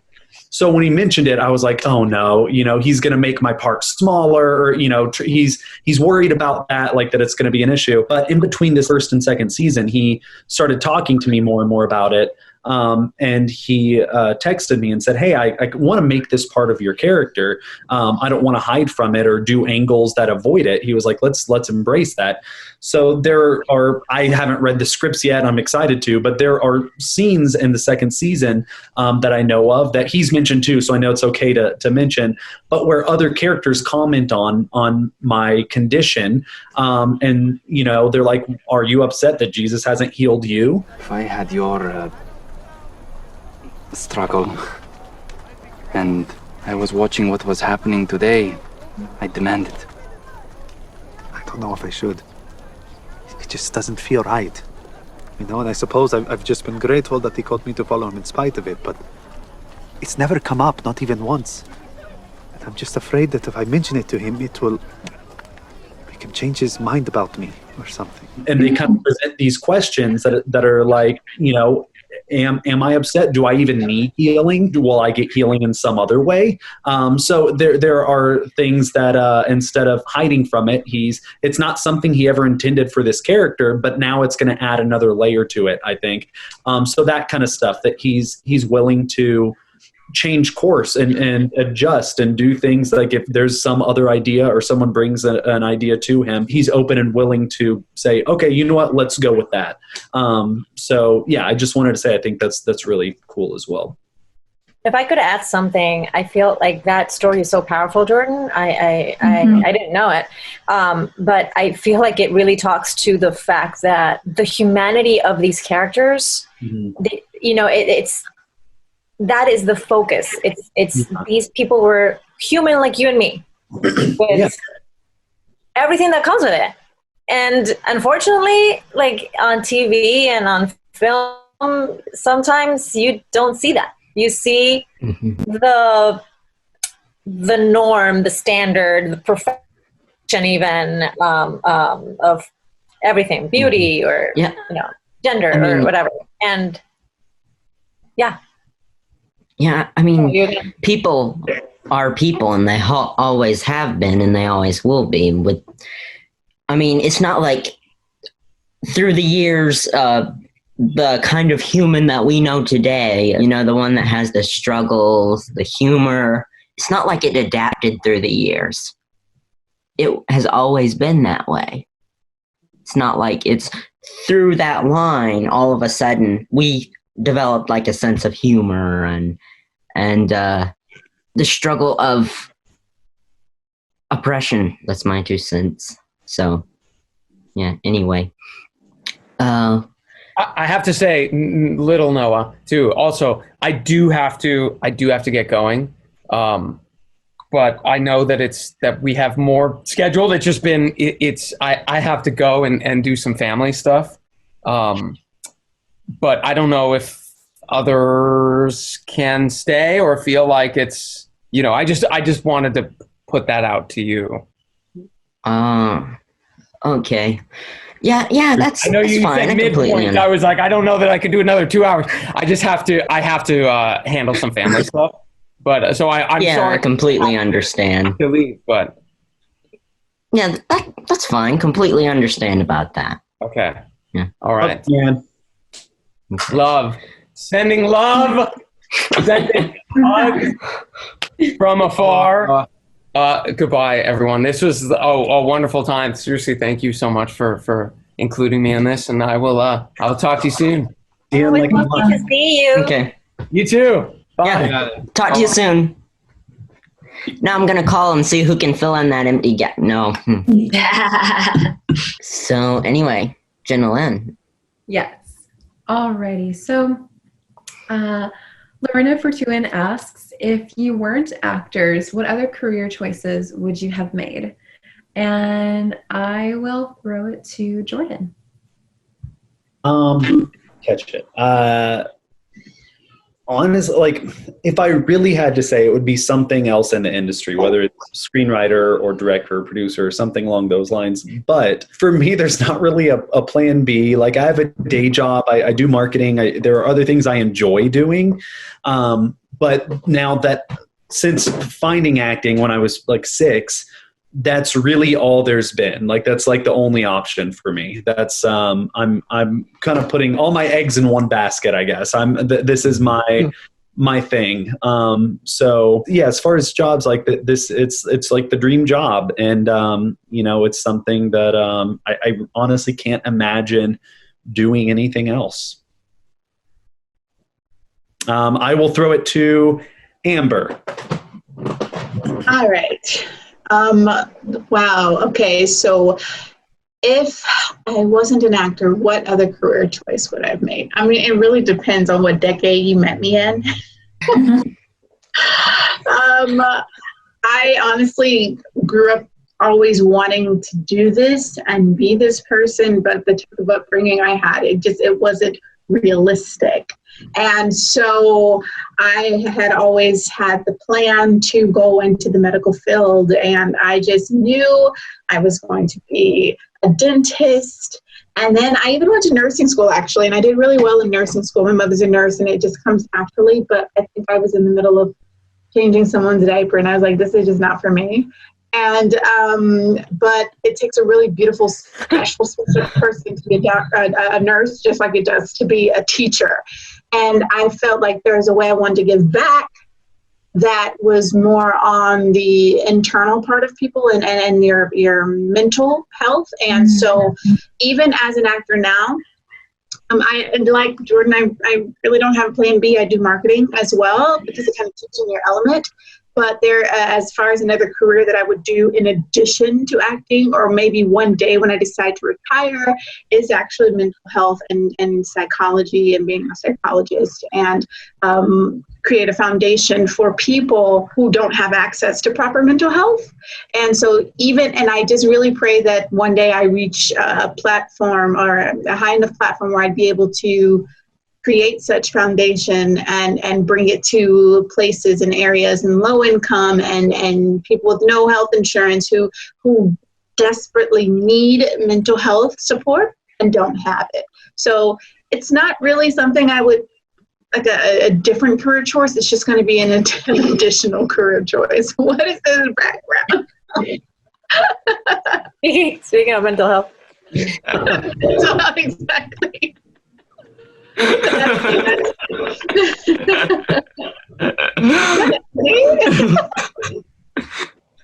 That's Anthony. Really brings out your eyes. I was playing with my granddaughter. We were doing Play-Doh. Okay, sorry to interrupt. I didn't mean to interrupt, so you continue. I am gonna toss this. I'm gonna shake it up. We're tossing it. Oh, you sure you finished? Yeah, no.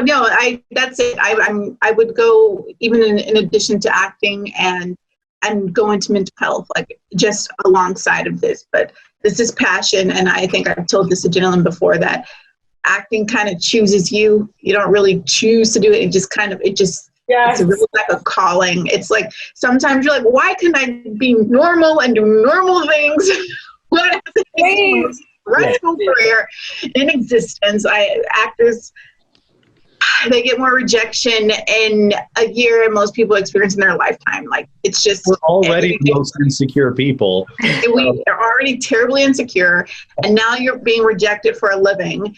And so it can be really, really difficult just to exist, because then you feel responsible for those you love. Like, I have to get a real people job. It's a lot going on. And which, of course, affects our mental health. And that's something that we need to be keeping tabs on as well as actors, is our own mental health. And that's something I try to provide and support for actors that I associate with as well. That's just me. Little things. I'm going to toss this to V. All right. Girl, I think you're, that all you said it just rings so many bells. And I think psychology is one of those professions or areas that are so incredibly interesting. And I think being actors, we're kind of drawn to it because it explores the psyche and the mind and people's oh, hey Dallas, what's up? Nice of you to join us. Yeah, exactly. A little late, but hey, better late than that. I actually started as an engineer, so I guess that would be my other career choice. I don't know, but it's so funny what you said about how acting chooses you, because me and my husband, we're both actors. Every time somebody asks us, I'm like, hey, can you, give advice to this person who is interesting in becoming an actor? And we always go like, if you can do anything else on this planet, choose that. Even as an admission prep at an acting college, that's what I would tell people. If there's something that you would be just as happy doing, go do that, because it's a nightmare pursuing this as a career. So yeah, I agree. Yeah. And so I guess engineering, I love numbers. I'm like such a geek. I love math. Maybe eventually I would teach math. I feel like a lot of people reject numbers because they don't find them interesting. And it would be a challenge for me to, well, it's not that I don't find it interesting. It's that I find it hard. Right. But it goes hand in hand, because you see whatever is on the board. It's like, what is this? What is it going to be good for? It's like, it's not something that appeals to people. And so obviously if it's not fun, if it's not appealing, then that work becomes so much harder. And so I have such fun with numbers. I'm like a big nerd. But yeah. I'm going to toss it to Vanessa. All right. I have 2 balls. That means you get an extra long answer. So you guys are like, no, do not. Make it quick. I would be a labor and delivery nurse. After having my first son, I was just, there was something about it. I remember coming home and everything's you're just in a haze when you come home as a new mom from the hospital. And I thought, what did I just go through? That is incredible. We women are so incredible that we can do this. We can produce life, and that, in such a way that is, incredibly powerful and extenuating and painful, but also, invigorating and all in beautiful. It was just incredible. So I thought, kudos to moms. We're amazing. No matter how you deliver a child, it is a pure miracle. And I thought, how cool would that be to be around that every day, to witness life being born every day. I don't know if I'd want to be an actual obstetrician, because there's a lot of pressure on you there, but because I'm sure there's the other side of seeing, what the complications that can arise with labor and delivery. But That would be so cool to just be there and be able to witness it daily. So if I could go back to school, I would consider going back and to nursing school and trying to be, go into labor and delivery. That's cool. So was that everyone? Noah James hasn't answered. Yeah. Where'd he go? I have no idea. So, yeah, I believe that was everyone. So, passing it to Anthony.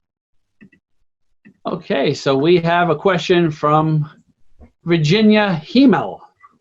And she wants to know, what was the funniest off-screen moment for each one of you while filming? Let's throw that to Jordan. Jordan, oh, wow. There are a lot. It's a really funny set to be on. Yeah, you told a lot, so we want the funniest now. Yeah, let's see here. Okay. The funniest. I don't know. I'd say that probably. Okay, I know.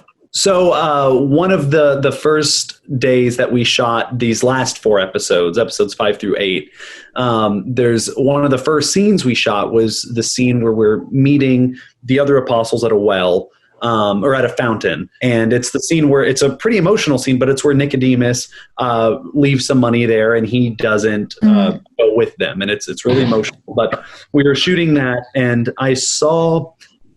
Once you've worked with Jonathan and Dallas enough, you can tell when they're up to something. And Dallas kind of pulled Jonathan aside after we had shot it several times, and he got everything he needed. And he whispered something to Jonathan. So I figured something was going to happen on this next take. So in the scene, it starts with little James, Jesus, and Thaddeus all coming into the scene and waiting at the fountain for the rest of the apostles. So we did that, but this time Dallas didn't cue the other apostles to enter the scene. So we just are standing there for a much longer period of time, looking around, waiting for the other apostles. And then finally Jonathan, as Jesus, says, I said the fountain at the northern quarter, right? And I was like, no, you said the southern quarter. And he's like, yeah. So that was one of those things that Jonathan and Dallas came up with, that just a fun joke on set, that like Jesus can heal people, he can raise them from the dead, but the simple thing, like getting directions, he really struggles with. So it became kind of a running gag, and that's actually a post-credit scene after episode 8. Yeah, they showed that as an outtake. Yeah, that was very good. But so that's something that we continued. Anytime we're shooting in a field and we're all walking, we always did at least one take where Jonathan would go the other direction and we'd have to correct him. So yeah, that was probably the funniest moment that I can think of. So I'm going to go to Vanessa. All right. Probably the funniest moment. Again, I wasn't on set for long, so I probably was when we were shooting the scene at the well. I thought it was pretty darn hilarious, but I think I'm pretty funny. Dallas was like, go ahead, when she's running off. Come see a man who told me everything I ever did. And Fatina's running. At one point I ran and I just kept running. And I think I finally heard like, just like the loudest cut, Vanessa, you can come back now. And I came back and everyone was cracking up because I literally just kept going.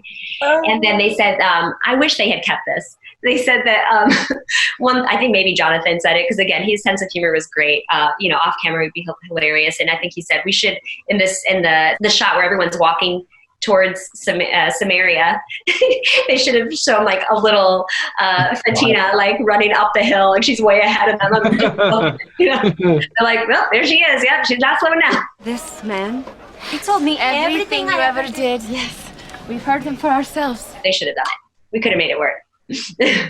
Moving forward, every season, anytime they're like in an open area, you just see a little dot running way ahead of them. Little Fatina ahead of them. A cameo. Yeah. Okay, passing it to you, V. Oh dear. Funny. Oh man, I can't remember. Well, I guess this can be funny.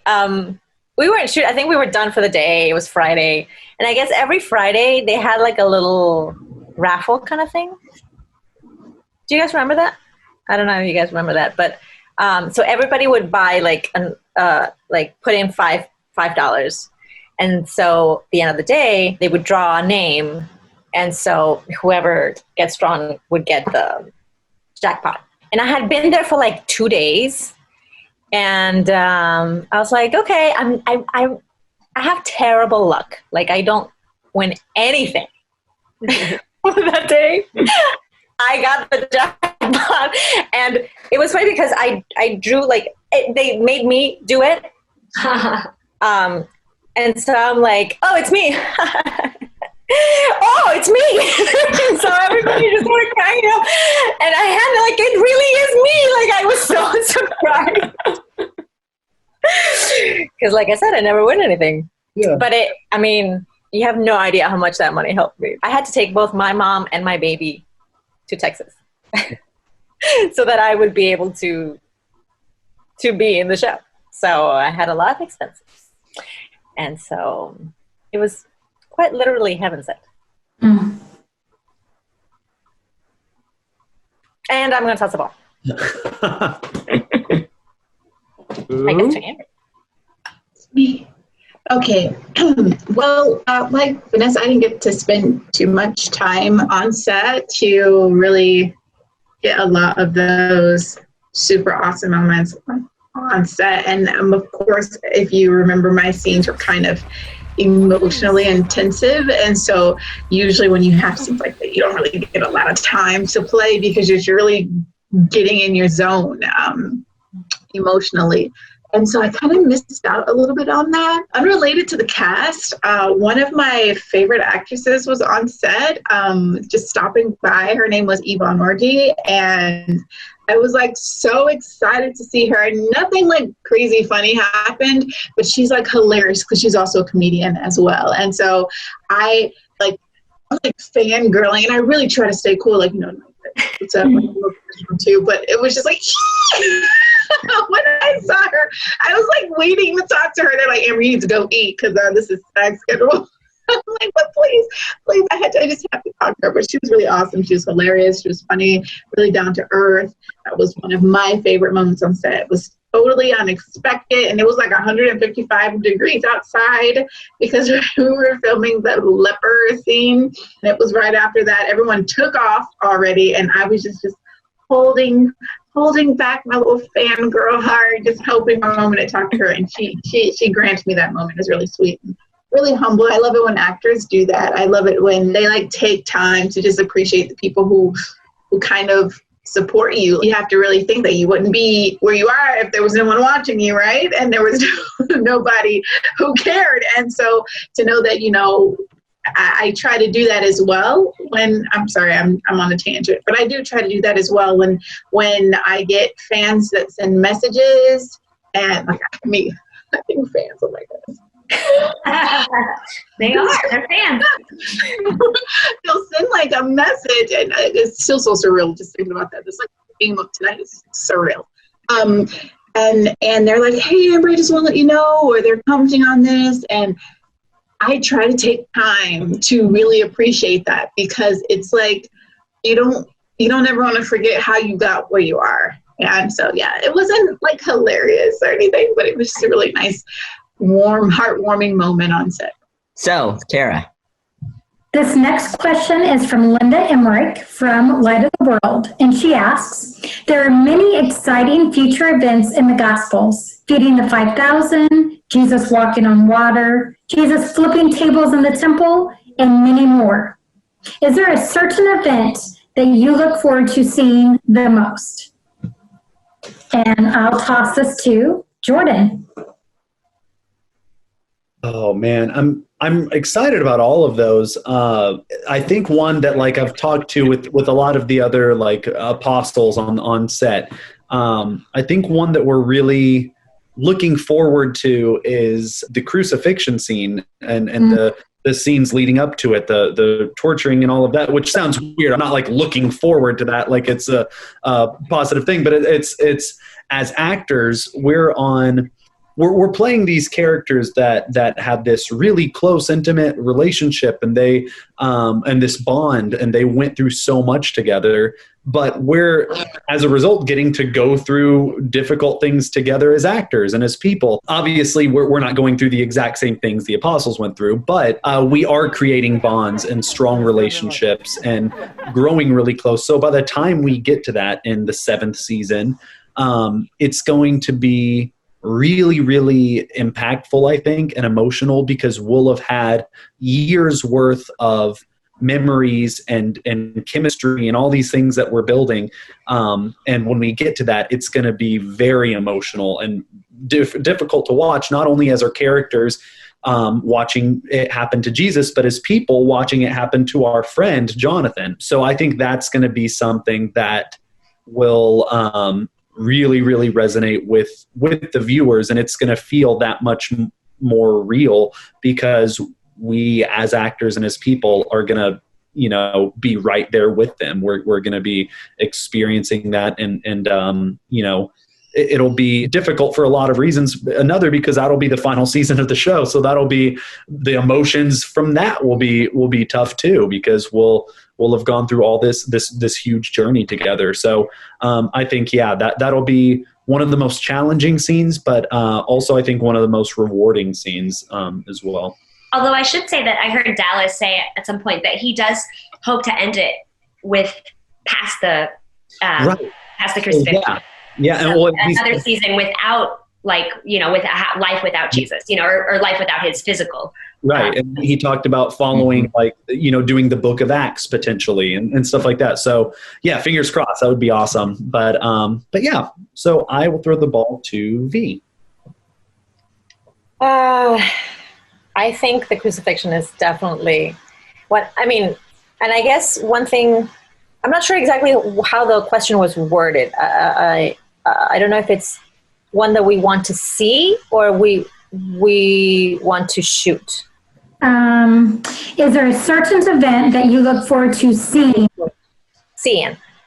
Because I think crucifixion could be both. Definitely, it's the culmination of so much, and it's also such a magnanimous event. In the you are all going to have quite a challenge, because even in this is a good series. The first season was filled with humor, and yet there were tear-jerking moments. We're now getting to see a side of Jesus, the apostles, the family, Mary, that we don't know, and we're going to start getting very endeared to them. So this is a whole different view of this story. I think when it comes time for the crucifixion, this is going to be a real tearjerker. This is going to be a real big one. And as an actor, I think, the bar is set so, there's just no bar. It's set so high. It's not, I almost don't like thinking about it, because it really kind of makes me very nervous. We want to show something as real as possible. I think this is something that none of us doesn't have a clue of how it would feel, or it would even look like. It's so, I think, beyond our comprehension, our modern comprehension. It's not something that we have a reference to as human beings, So I think it's going to be a real challenge, and like you said, Anthony, it's just going to. Well, we all know the story so well, and we kind of take it for granted. So when we get these moments where you can really act it out and really do a great job with it, and as I said earlier, you're doing a great job now. I can't imagine. I think I'm going to be a mess when that scene comes. Well, every other show and movie about Jesus, which The Chosen, it's kind of the whole point of it, but they're all from kind of the perspective of Jesus, or focused primarily on Jesus. And the fact that it's a long-form TV show, 7 seasons, and you really get to know, Little James. There's very little on Little James in the Bible. Very little on Little James. Yeah.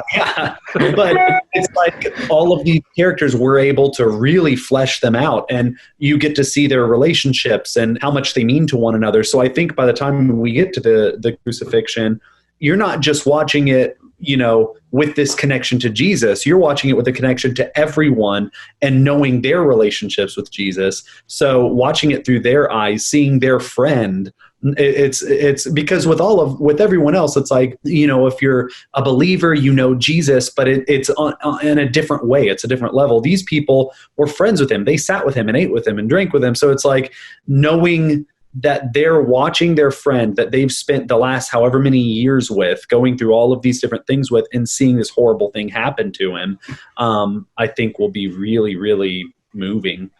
And that's the whole thing about, even when you get into like reading the Bible itself, we read it in today's day and age and we see things as we see it. But if you could put yourself in that moment 2,000 years ago, the way the people lived at that time, the story takes on a much bigger life.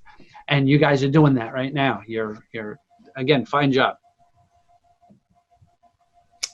And so, Amber? Yeah. Okay. So some things I'm just really, really excited about seeing. I really would love to see the woman with the issue of blood. I feel like it's going to go along the same lines of extreme faith that like Tamar had. And so I just would really love to see how that plays out on screen. A lot of times we need stories like that to connect us with each other, that relatability, and how sometimes we're so broken and so lost and so just beaten down by everything and everyone. And it's that mustard seed faith and that unrelenting faith and belief that saves us, in the end. And I just would really love to see how that plays out. I want to see Lazarus, rise from the dead. I know V's going to have to be in that one for sure. And I just really love to see how that plays out as well, how they're going to do that. And off what Jordan was saying, is one of the great things that they do on The Chosen is they take a lot of the characters and they give them this dynamic background. Like, and a lot of people, they may say, well, I don't remember this Tamar in the Bible. Well, there were lots of these kinds of Tamars in the Bible, tons of them, who had this unrelenting faith. And they weren't named by name, but they exist and they were there. And I just really love how they take the time to give everyone a story, everyone a heart, everyone a soul. And so to see all the stories you grew up listening to, and Bible study and Sunday school and vacation Bible school, and those who as adults are going back and studying, it's just to see it play out on screen and in a way that's not so ethereal and out of reach, but relatable, which is what I feel a lot of faith-based productions miss sometimes, is being relatable. And they have Jesus as this divine being who comes down on his golden chariot, when in reality he was created as a man. I do not feel very much worthy. Who's worthy of anything? You? But no man, apparently. I'm a man, John. And yet...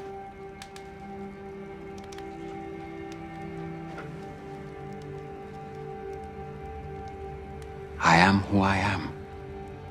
Had loved ones and he cried, and I just love, I'm actually really excited to see everything. I really can't pick a favorite, but those are a couple of that kind of stood out to me. Yeah, it's not like he came down and was like, I'm here, worship me. Precisely. Not like that at all. Not at all. And so I guess we're ready to go into the next question, and this is Did Vanessa answer? Heart. Oh, Vanessa. Sorry. Toss it to Vanessa. You're on mute. You're on mute. I'm back. I was on mute. Thank you for the shout out.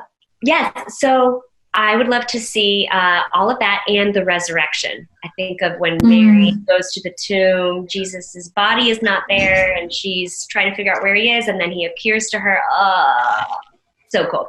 So cool. And again, to just bring it full circle with Mary from the very first episode to her being the one who gets to see him first after he's passed. And so, yeah, I think it's just going to be so incredibly powerful. And just love where they're taking the show with multiple seasons. So we get to really know and love all of the characters and come to really know and see Jesus in a powerful way that just speaks to everyone. So I'm misty-eyed when Vanessa was talking about the resurrection, just knowing that story, and then being more endeared after watching The Chosen by your portrayals of the characters, and then in a few years, think of how we're going to be at that point.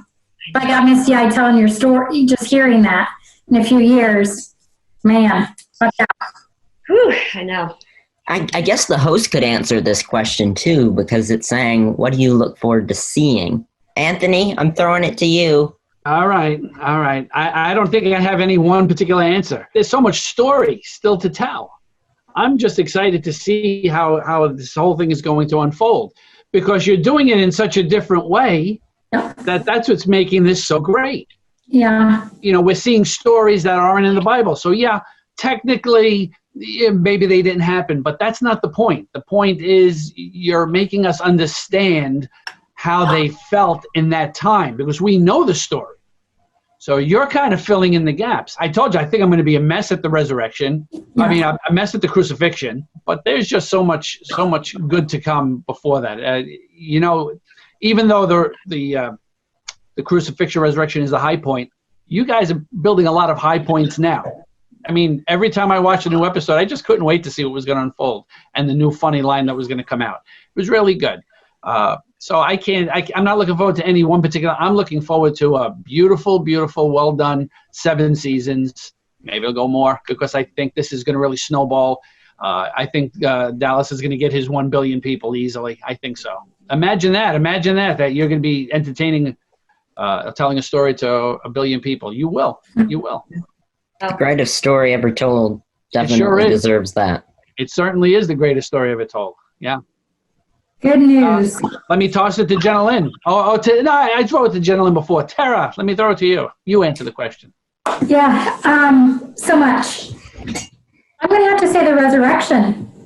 Just that hope. We need that hope, right? And then I love Jesus, and so to see him risen, what a moment. Toss it to you, Jenalynn. Cool. I'll make mine really brief because I know we have to get out of here before last words.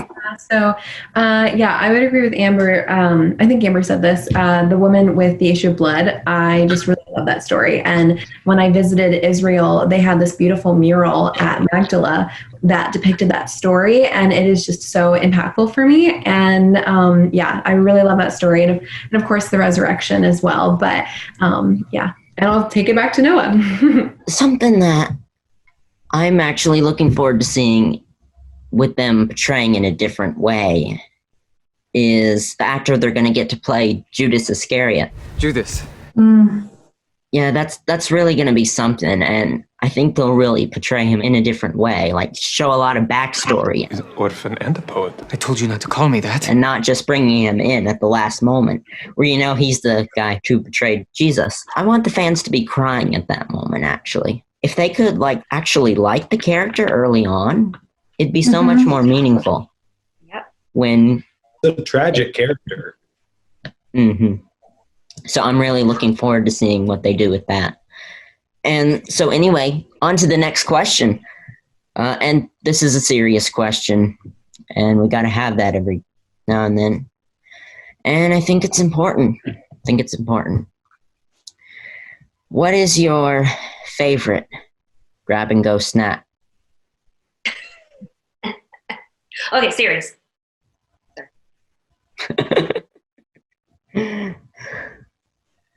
Who goes? Who'd you call? I guess I'll start with me.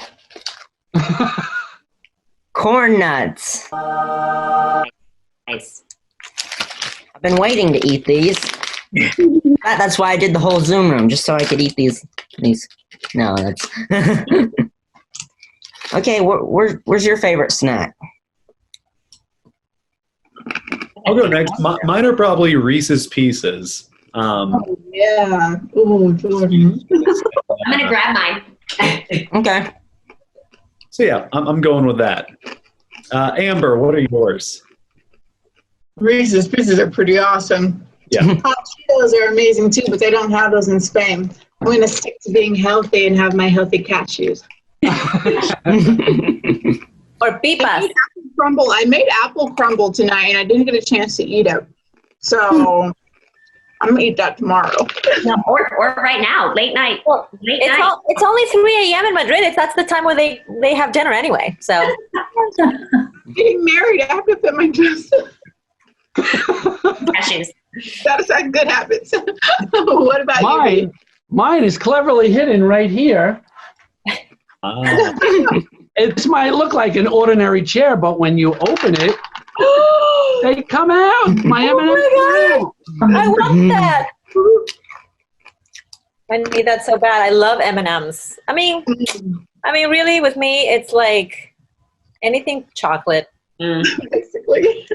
I used to take the jar of Nutella and sit in front of the TV with a big spoon. Yes. My hand. So that's the level. I mean, that's the bar. Yeah. They have hazelnut Nutella M&Ms occasionally. I see them occasionally. Mine are these Belvita bars. Oh, I love them. My gosh, I love Belvita bars. I have them. Start eating. Start eating. Oh, my coffee with these Belvita bars. I don't have my coffee right now. It's too late, but these are the best snack. Good. You have to have one of these on set. Kind of stash your food inside of chairs.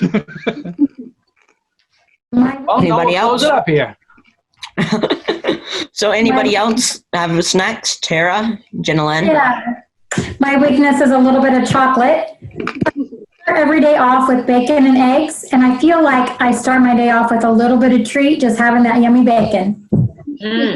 Jenalynn? Yeah, so my ultimate favorite one, I'm trying not to do a lot of sugar, so it would be ice cream, but like I'm trying not to do any. Cheez-Its. I just went on a road trip, and these are my road trip go-to snacks. So gotta have a little bit of salt. And yeah, but I think that was everyone. So do we want to move on to last words? Yeah. So you guys got any last words? While you're trying to swallow your food, so you can hurry up and have some last words. Yeah. I can go first since I'm not eating. Oh, I'm sorry. You go first. Go ahead. Probably best if we just throw the ball to somebody. Thanks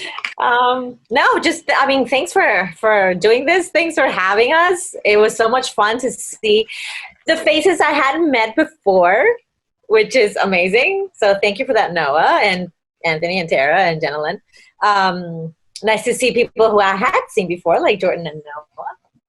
So just thank you. I'm full of gratitude to all the fans and especially to Dallas and the production team and the writing team for just creating this wonderful, wonderful show. Should I toss the ball? Vanessa. I feel like we're doing a theater game. Thank you. Yes, this has been lovely. I'm very much looking forward to seeing how The Chosen moves forward. I'm excited to hear about Goshen, Utah, and if I'm not in the second season, I will try to get out there just to visit that set because it looks amazing. Yes. Oh, man, that'd be so cool. And I've never been to Utah, so that'd be really neat.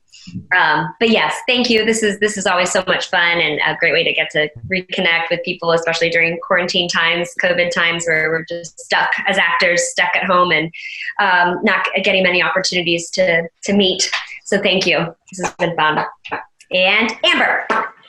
Okay, well, as usual, I always want to thank the people who are here supporting us in what we do and what we love and what's called to us. So thank you, fans, for all of the love you continue to show us. Thank you for getting The Chosen over 50 million views. Thanks for paying it forward. Thanks for sharing it with everyone you know. How in the world does this on a platform that most people haven't heard of is able to touch so many people in so many countries across the planet. So you guys have shown up and you've shown out, and it's such a blessing, and we're so honored. I think I can safely speak for all of us when I say we're so honored by all of the love that you guys have shown us, all the support that you've shown. Thank you so much, Noah, Tera, Anthony. Thank you all for being here. Jenalynn, thank you so much. We really appreciate you having us. And I told this before. I don't know if any of you caught my little one-on-one with Jenalynn, but I always say this, and I really want to leave this with people every time I speak with them. And I just want to remind you that if you're ever in your life faced with a choice between doing what feels safe or stepping out on faith, I want you to always, always, always choose faith. And that is all I have. I'm going to throw this to Jordan. Again, I want to thank the fans. It really is insane to me, the amount of support that we've gotten from them, and all the drawings and fan art and everything is just mind blowing. And I feel so blessed and grateful and just lucky to be a part of this. I'm actually about to go to bed here in a second because I have to drive 3 hours. I have to wake up at 3 a.m. to drive 3 hours to be on set. Apologies. For a feature film Western that Liz is also in. So we're going from the first century to the 1800s. So it'll be fun. But you got a time travel? Have you got a time travel machine? Yes, that's one of the twists of season 2. Little James is a time traveler. No promises. So, but this was really fun. I really enjoyed getting to talk to everyone. So I'll throw it to Noah. Noah? Yeah, little Noah. Okay, so, little Noah. Although you can just call me Noah now because the other Noah isn't here. Well, I think I'd just like to thank you guys. Thank you for watching and supporting. Yeah, we really appreciate it. I'm going to pass it to Tera. It's been amazing. It's been fun to get to know your stories. I've been moved, excited to see season 2, excited about that 50 million fans watches going up. And we have the best fan base out there. So thank you to all of you guys. And Jenalynn. Yes, I just want to thank so much the actors for just dedicating your time to this, and to all of our fans who are watching, and just thank you for bringing your loaves and fishes. And I love what Amber said, always step out on faith and always bring your loaves and fishes. And just as a reminder, if you like these videos, press the subscribe button and hit the notification symbol to see more of these epic interviews and Zoom rooms. So with that, I'll pass it off to I like Anthony. the sound of that. That to me? Mm-hmm. Okay, well, it was, as the new guy here, it was nice getting to know you all and also hearing your stories. You fans, you got to get out there and pass the word. Tell everybody about this show. It is awesome. Come and see. I'm sure you all know that. That's why you're here. But it has been great tonight. It was nice seeing and talking with you all. Good luck in the future, and hopefully we'll get to meet in person, especially when this pandemic is over. Noah, back to you. Have we all spoken? I'm sorry. Yeah. Yes. And thank you, fans. Thank you for watching and supporting The Chosen and Against the Tide Media. We really appreciate it. And I mean, you guys are really the best fans ever. I've never seen anybody support the way you guys have. And with that, I'm going to wrap this up. And when the link goes live, please watch and share wherever you can. Vanessa, this is your line. Oh, wait! I totally forgot. I'm like so. You guys have to go out there. I feel a line coming on from the series. I'm going to tell everyone. I hope you can edit that in. That was so bad. No, it was great. Oh man. And okay, so thank you guys once again. Go to bed, Amber. Go to bed. We're all gonna go to bed. I'm going to go to bed. I'm going to add Vanessa Benavente. I'm going to add. And we are out. Bye. Bye. Night, everyone. God bless you. We'd bring trouble, trouble gonna find you here. Trouble.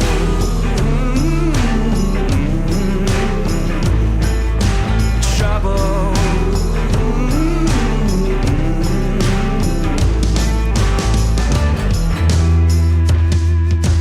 Trouble. Hey everyone, it's Noah Bennett, founder of Against the Tide Media. Got a quick favor to ask that is as fast as the click of a button. If you're a fan of The Chosen and ATTM special content on this channel, you can easily show your support by liking this video, clicking subscribe, and the notification bell. You'll be one of the first to know when new videos are released. This will help us continue to grow and spread our message to the world through interviews and other special features such as Zoom rooms, chatting with The Chosen, 53 Questions with Raina, and talking back with Tera and Barb. Actually, only 12% of our viewers are subscribed to our YouTube channel. Only 12%, meaning that almost 90% are not, and I'd love for you to join us in helping The Chosen, along with other Christian entertainment, to reach as many people as possible, and it really helps so much. Thank you so much for all of your incredible support, and remember, like, subscribe, notification bell. Thank you again.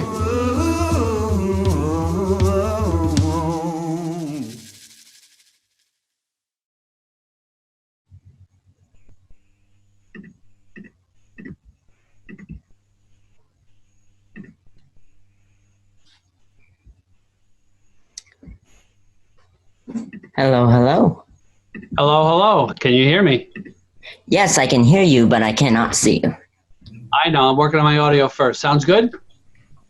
Yep, sounds good. Very good. Thank you very much. Oh, already messing up. Hi, everybody. Hi. Hi, guys. Well, hello. Noah. Noah. You know, Yes. because the shirt is still on its way, I just wanted to see what I gaffed. I had to gaff tape it on, you know. But I'm not going to embarrass you. I'll take it off. Don't worry about it. Oh my goodness. Anthony. Anthony, that's my son's name. What a great name, huh? Okay. Who said that? Who said my son? Is that Vanessa that said that? Yes, my older one. It's Anthony James. He's named after Grandpa Tony. I had an Anthony Joseph, AJ. Oh, nice. You have another AJ. Amber, it is so late. Oh my gosh. Do you have a podcast on? I thought it was 11:30, and I was like, no, it's 12:30. Oh, you're still in Spain? Yes, for now. Oh my gosh. Your engagement photos were so beautiful. Oh my gosh. Thank you. And I haven't even posted all of them yet. Really? Oh man, I'm so excited. There he is. Hey, everyone. Hey, Jordan. It's good to get to meet you. Yeah, it's nice meeting you too. Yeah. How's everyone? Got Noah James. We're almost there.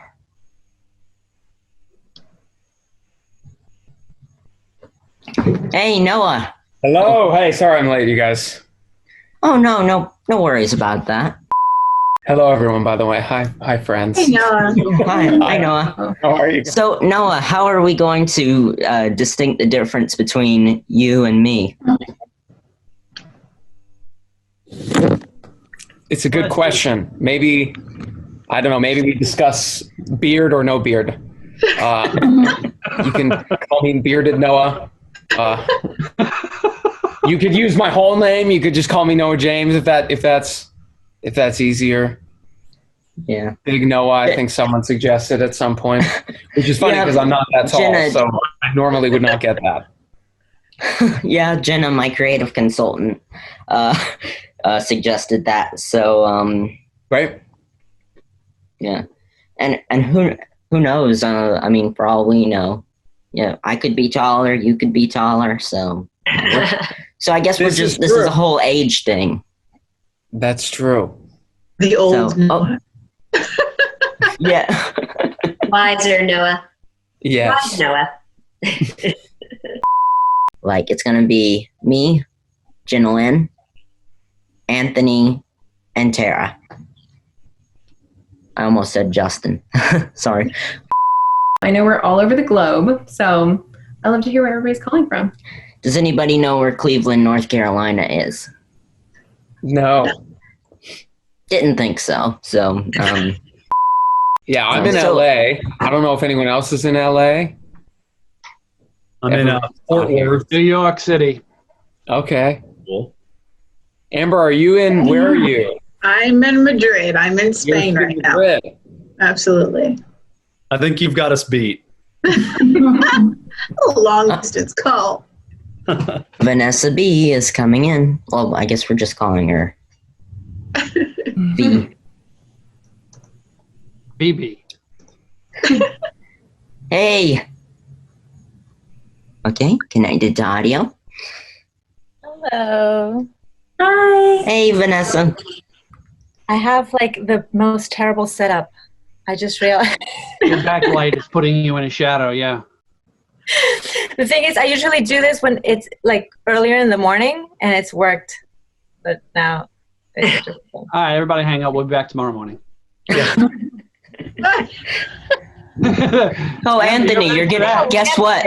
Guess what, Anthony? You've got the center square on my end, so. No, I got the top square on my side here.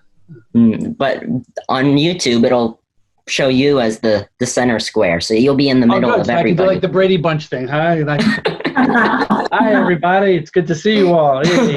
That's right. Tera, you can record. I'm recording. Jenalynn, you can record.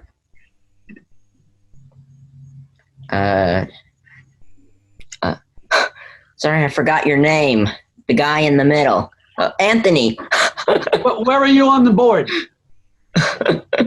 I'm at the top. I'm at the top. Jordan? What's that? I don't know what that Okay, you can record now. So okay, I'm recording. In the I had record. to change my setup because of the lighting, but now I have like the most ridiculous background, you guys. It's not all that bad. This is like the only option I have because my baby is outside, like going crazy and screaming. I mean, it's better than this. It's better than this. Well, that is true. Let's see if I can get it with a hand. If y'all hear any screaming, by the way, it's probably one of my 3 kids outside of the door. So I apologize. Or one of mine, my 2 boys. So Okay. we got a zoo of kids in the background. Yeah. If we were doing aliens, that would be good. Anthony, are you proud of me for showing the group that photo? He actually searched for all the goofy photos he could find on me. I told him we had to rewrite the contract now. Shelly's wonderful. Hey. So everyone else is as well, but I do have to do one more shout out. I'm sorry, did I interrupt? Mm-hmm. Oh, no, go ahead. Anthony, I'm going to tell you something. I'm not cutting that. All right. You can jump in whenever you want to. That's perfectly fine. The fans love that. Mm-hmm. And so before we jump into the next question, does anybody happen to have to go to the restroom? Yes. Okay. I'll take the chance. If you're giving me the chance, then I'll go. Okay. You're free to go. Okay. You're all. All right. I'll let you look at this fantastic background. Again? I'm going to shoot. Okay, good boy. Oh. Jordan, forgot how's life with the I third? forgot to What? Oh, that's got a mic on it too. That's right. How's life with the third baby? It's been interesting. We have 3 kids, all are 5 and under. So it's been pretty chaotic. We have I've been trying to prepare my wife for whenever we're shooting season 2 in Utah. She's going to be alone with 3 kids under 5. So it's I'm I'm prepared for whenever I get back for her to just kind of hand them off to me and be like, okay, your turn. But we have the 5-year-old girl who just turned 5. Was it yesterday or the 2 days ago? And then we have our 2-year-old and then the 3-month-old. So it's been fun, but not much sleep. So and it's 2 girls and a boy, right? yes, 2 girls and a boy. So I was actually. How did you do it, Jordan? I was so used to having just the 2 girls that I was kind of wanting the 3rd one to be a girl too, because I loved being a girl. But then having the boy, it's now that we have him, I can't imagine not having him. So it's it's been fun. That's great. Oh, by the way, Vanessa, I realize you used to work at KD, right? Yes, I did. I was, whenever I booked this, actually, I was an admissions rep there and taught a little bit of the kids' classes, and I graduated from there too. But I had told Phyllis Cicero about this, and your name came up, and she mentioned you being on it too. So I was like, oh, small world. We both worked there. Yeah. Oh, yeah. That was fun. I did it for 2 years right out of grad school. Cool. And then once I got pregnant, I think I was like about to pop when I finished there. And then I was like, peace out, I'm having a baby. And then I got back. I've just been so busy with the boys, and I feel like it's a full-time job being a mom and then balancing, the acting career. And so I think I'm okay right now with just doing this, but I hope to someday return to teaching. For now, I'm pretty happy with just being it's a full-time job, as you know, with your wife and kids. It's a huge commitment. You two got back at the exact same time, Anthony and Big Non. That's funny. The exact. We rendezvoused in some kind of strange alternate dimension, I guess. We're going to leave that as a mystery right now. That's it. We're not speaking. In the last Zoom room, I don't know how many of you have watched the Zoom room. Any of you here watch the Zoom room outtakes and all? Okay, so if you've seen the outtakes, you'll see that restroom time that we had then, and when I left, George Xanthus did this. He does voice impressions, and then he did this. Well, see you later. Oh, yes. Oh, yeah. Oh, he's famous for it. Yeah. I miss that. Well, see you later. Oh, yeah. I'm back. To explore backgrounds. Right. Dude, they're so fun. My work is literally on Zoom 24 hours of the day. Hey, Jonathan, are you there? Oh, yeah. I'm on Zoom literally every day. So let's see. Oh, here's you something on Zoom every day? How do you change backgrounds? Love it. I love The Office. This is probably the most quoted show or movie on the set of The Chosen. Really? I love it. I have watched it like a million times. I'm rewatching it again. Michael just left. So it's like, now it's getting to the bad part. I know. Yeah. So I think I'll just like down after he goes. Yeah, I usually just skip it to the end to like the last episode when he comes back, because like I have a quick story to say about The Office. So I lived in LA on and off for like 10 years, and when I moved back to Texas, I realized that I lived 2 blocks from Dunder Mifflin, or where they shot the show. So I went there to take pictures of the set, just to say, oh, I lived right down the street from here. And they were shooting it was the day they were shooting it was their very last day of the entire show. So I was like, okay, well, now I have to stay out here until I see someone. So I did. I'm just kind of hanging out, talking to the security guard, and other fans randomly showed up until there were like 6 or 7 of us. So we ordered pizza, and they brought it to like the curb, and we just sat outside, ate pizza, talked about our favorite episodes. And after like 4 hours, because once you hit a certain point of waiting, you can't leave. No. So after like 4 hours, finally, I guess some crew member told the cast that, hey, there's a bunch of fans outside. So in groups of 2, they would come out and just talk to us for a while and take pictures. Then they let us watch the very final shot of the show, where they all go to the parking lot and say goodbye to each other and then leave. And then we took one big group picture with everyone and got like Creed gave me a Dunder Mifflin mug. It was. I'll post some of the pictures. I posted them a while ago, but I'll repost. Dude, that is amazing. Dude, I was like, it was the most surreal. And I led. Okay, I got all the fans. You know, when Michael left, they sang "Seasons of Love" to him. Yeah. They did however many minutes he worked at Dunder Mifflin. I added up how many minutes the entire show was, and as they were leaving the parking lot, we sang "Seasons of Love" to them, but with the number of minutes the show was on the air. Oh my God, you just gave me goosebumps. I love that show so much. It was like the most surreal. It's like having kids and then meeting the cast of Dunder Mifflin.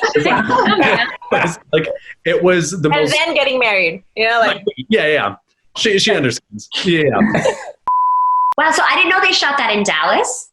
No, that was in LA when I lived. Oh, okay. Here I joined way later in the conversation. Like, they shot that in Dallas. Okay, no, they shot it in Van Nuys, like right off of Sherman Way and Victory. So yeah. No wonder. I was like, that's crazy. I used to live not that far from there.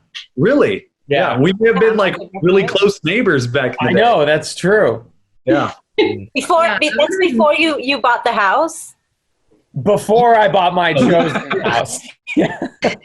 Before house in the hills. Living in now. Yeah, house in the hills. Yeah, right off Laurel. You know the house I got it for Laurel and Hardy? Yeah, I got Laurel Canyon, I got it for 17. Yeah. You're in the houses with the stilts holding it up. Yeah. Used to belong to Nicolas Cage. Yeah. Yes. Yeah. Yes. That is. I'm actually not that far off Laurel Canyon, but You'll appreciate this story. I was editing for a woman one time when she got a call from a casting director. I didn't know she was a casting director as well. And her friend said, I'm in the middle of a move. I have to cast Sequest. I don't know if you remember that show 20 years ago, maybe even more, on NBC. So after she hangs up the phone, she says to me, you want to be in a show as an extra? And I said, what do I have to do? And she says, really nothing. You know, you hang out, you just background people. So I went there, and being a production guy, when the extras went into the back, I asked if I could stay on set to watch because I wanted to watch the production. So the funny thing that happened was every time they needed an extra, I was standing right there. So all the extras are getting mad at me because I'm getting all these great spots. Well, when the day was over, I said, boy, I could do this for a living just on the food. I mean, the food was nonstop. I guess that's how it is on all the sets. And so I go home and I'm calling everybody up. Hey, I was in this show. I'm with Roy Scheider, and I'm doing all. Well, I tell you, most of the stuff that I did wound up in the edit room floor because I think I showed up twice, and if you blinked your eye, you missed me. It happens. I was almost embarrassed that I called everybody. Oh, it happens. I was an extra in a John Travolta movie, and he literally we were salsa dancers. So we'd be dancing, and then we would walk off the dance floor, and he I had to be the one I'm exiting the dance floor, and he comes in, so he brushed my one up. Was back then I was like, that's your brush with fame. And then that whole scene ended up in the editing room. Yeah. That's even there's been a few things where I'll have lines and I tell everyone oh, hey, go watch this show, go watch this episode. And then literally you're either not in it or they see you for a split second and they cut right before your line was. And then you have everyone's like, what happened? Did I miss your part? It's no. You saw it. Yeah, you did. Yeah. Story of our life. Yeah. Oh man. Hi, Noah, little Noah. How are you? Yeah. He was a lovely, lovely person to act with.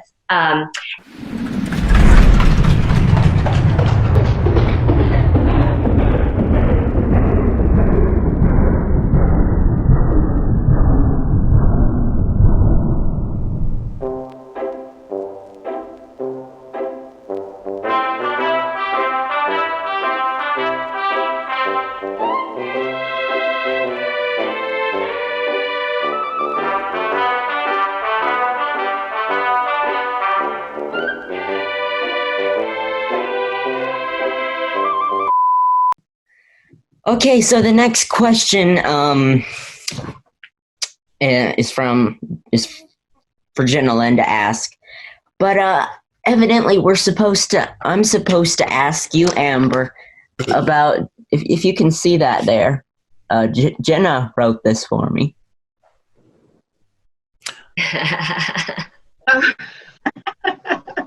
I don't know how I'm going to do that, but if you have any ideas of how I can tie that in, when Jenalynn asked that question, that's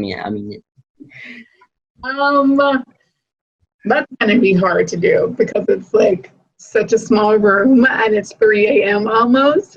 And so, but I can make a couple of comments on it though, but I'm not going to be able to like bust out my moves. Exactly. Get them in right there.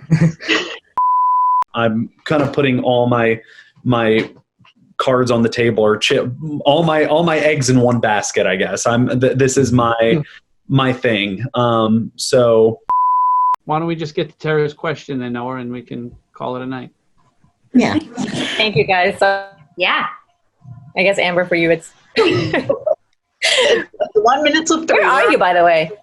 I'm in Madrid. Vivo Madrid. I used to live in Madrid. Okay, we'll talk later. No, tomorrow. Okay. So, Tera. Hey, what happened? Where did I go? We still see you. Yeah. Okay, there we go. Good. And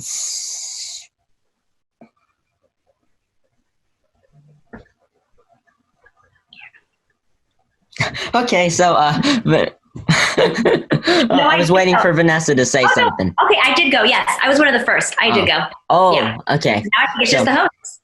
Yeah, I can just cut that. And we are out. Bye. Night, everyone. God bless you. It was really great to see you guys. Yes, thank you guys so much. Thank you, Noah. Bye. Good night. Thank you. Bye. Guys.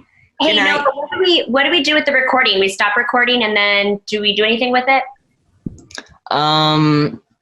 Just it'll automatically save to your computer. Oh, okay, got it. Awesome. Thanks. So. Bye. He's the coolest. Okay. Thank you. Okay, so we'll talk again soon, Noah. Okay. Talk again soon. See ya. Thank you. Yep. Bye. Good night. Bye, guys. Bye. So you are the chosen army, huh? Yeah, the chosen army. Do you have any chosen swag, Anthony? No. It took me how long to get this one? How long did it take me to get this one? Noah, tell Joey. We did a ZoomRoom, Joey, about a couple weeks ago, 4 weeks ago. And he was promising me the shirt. He's promised me. I said, because I want to wear something. So what I did was I made my own. Wear something. I'm going to show you what I did.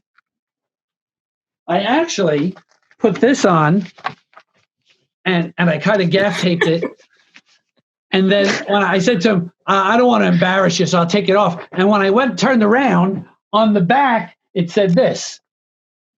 Where's my shirt? I like it. So we had a good laugh about that. But it finally came in the shirt. And so here I am. But no, I got to get some chosen stuff. Yeah.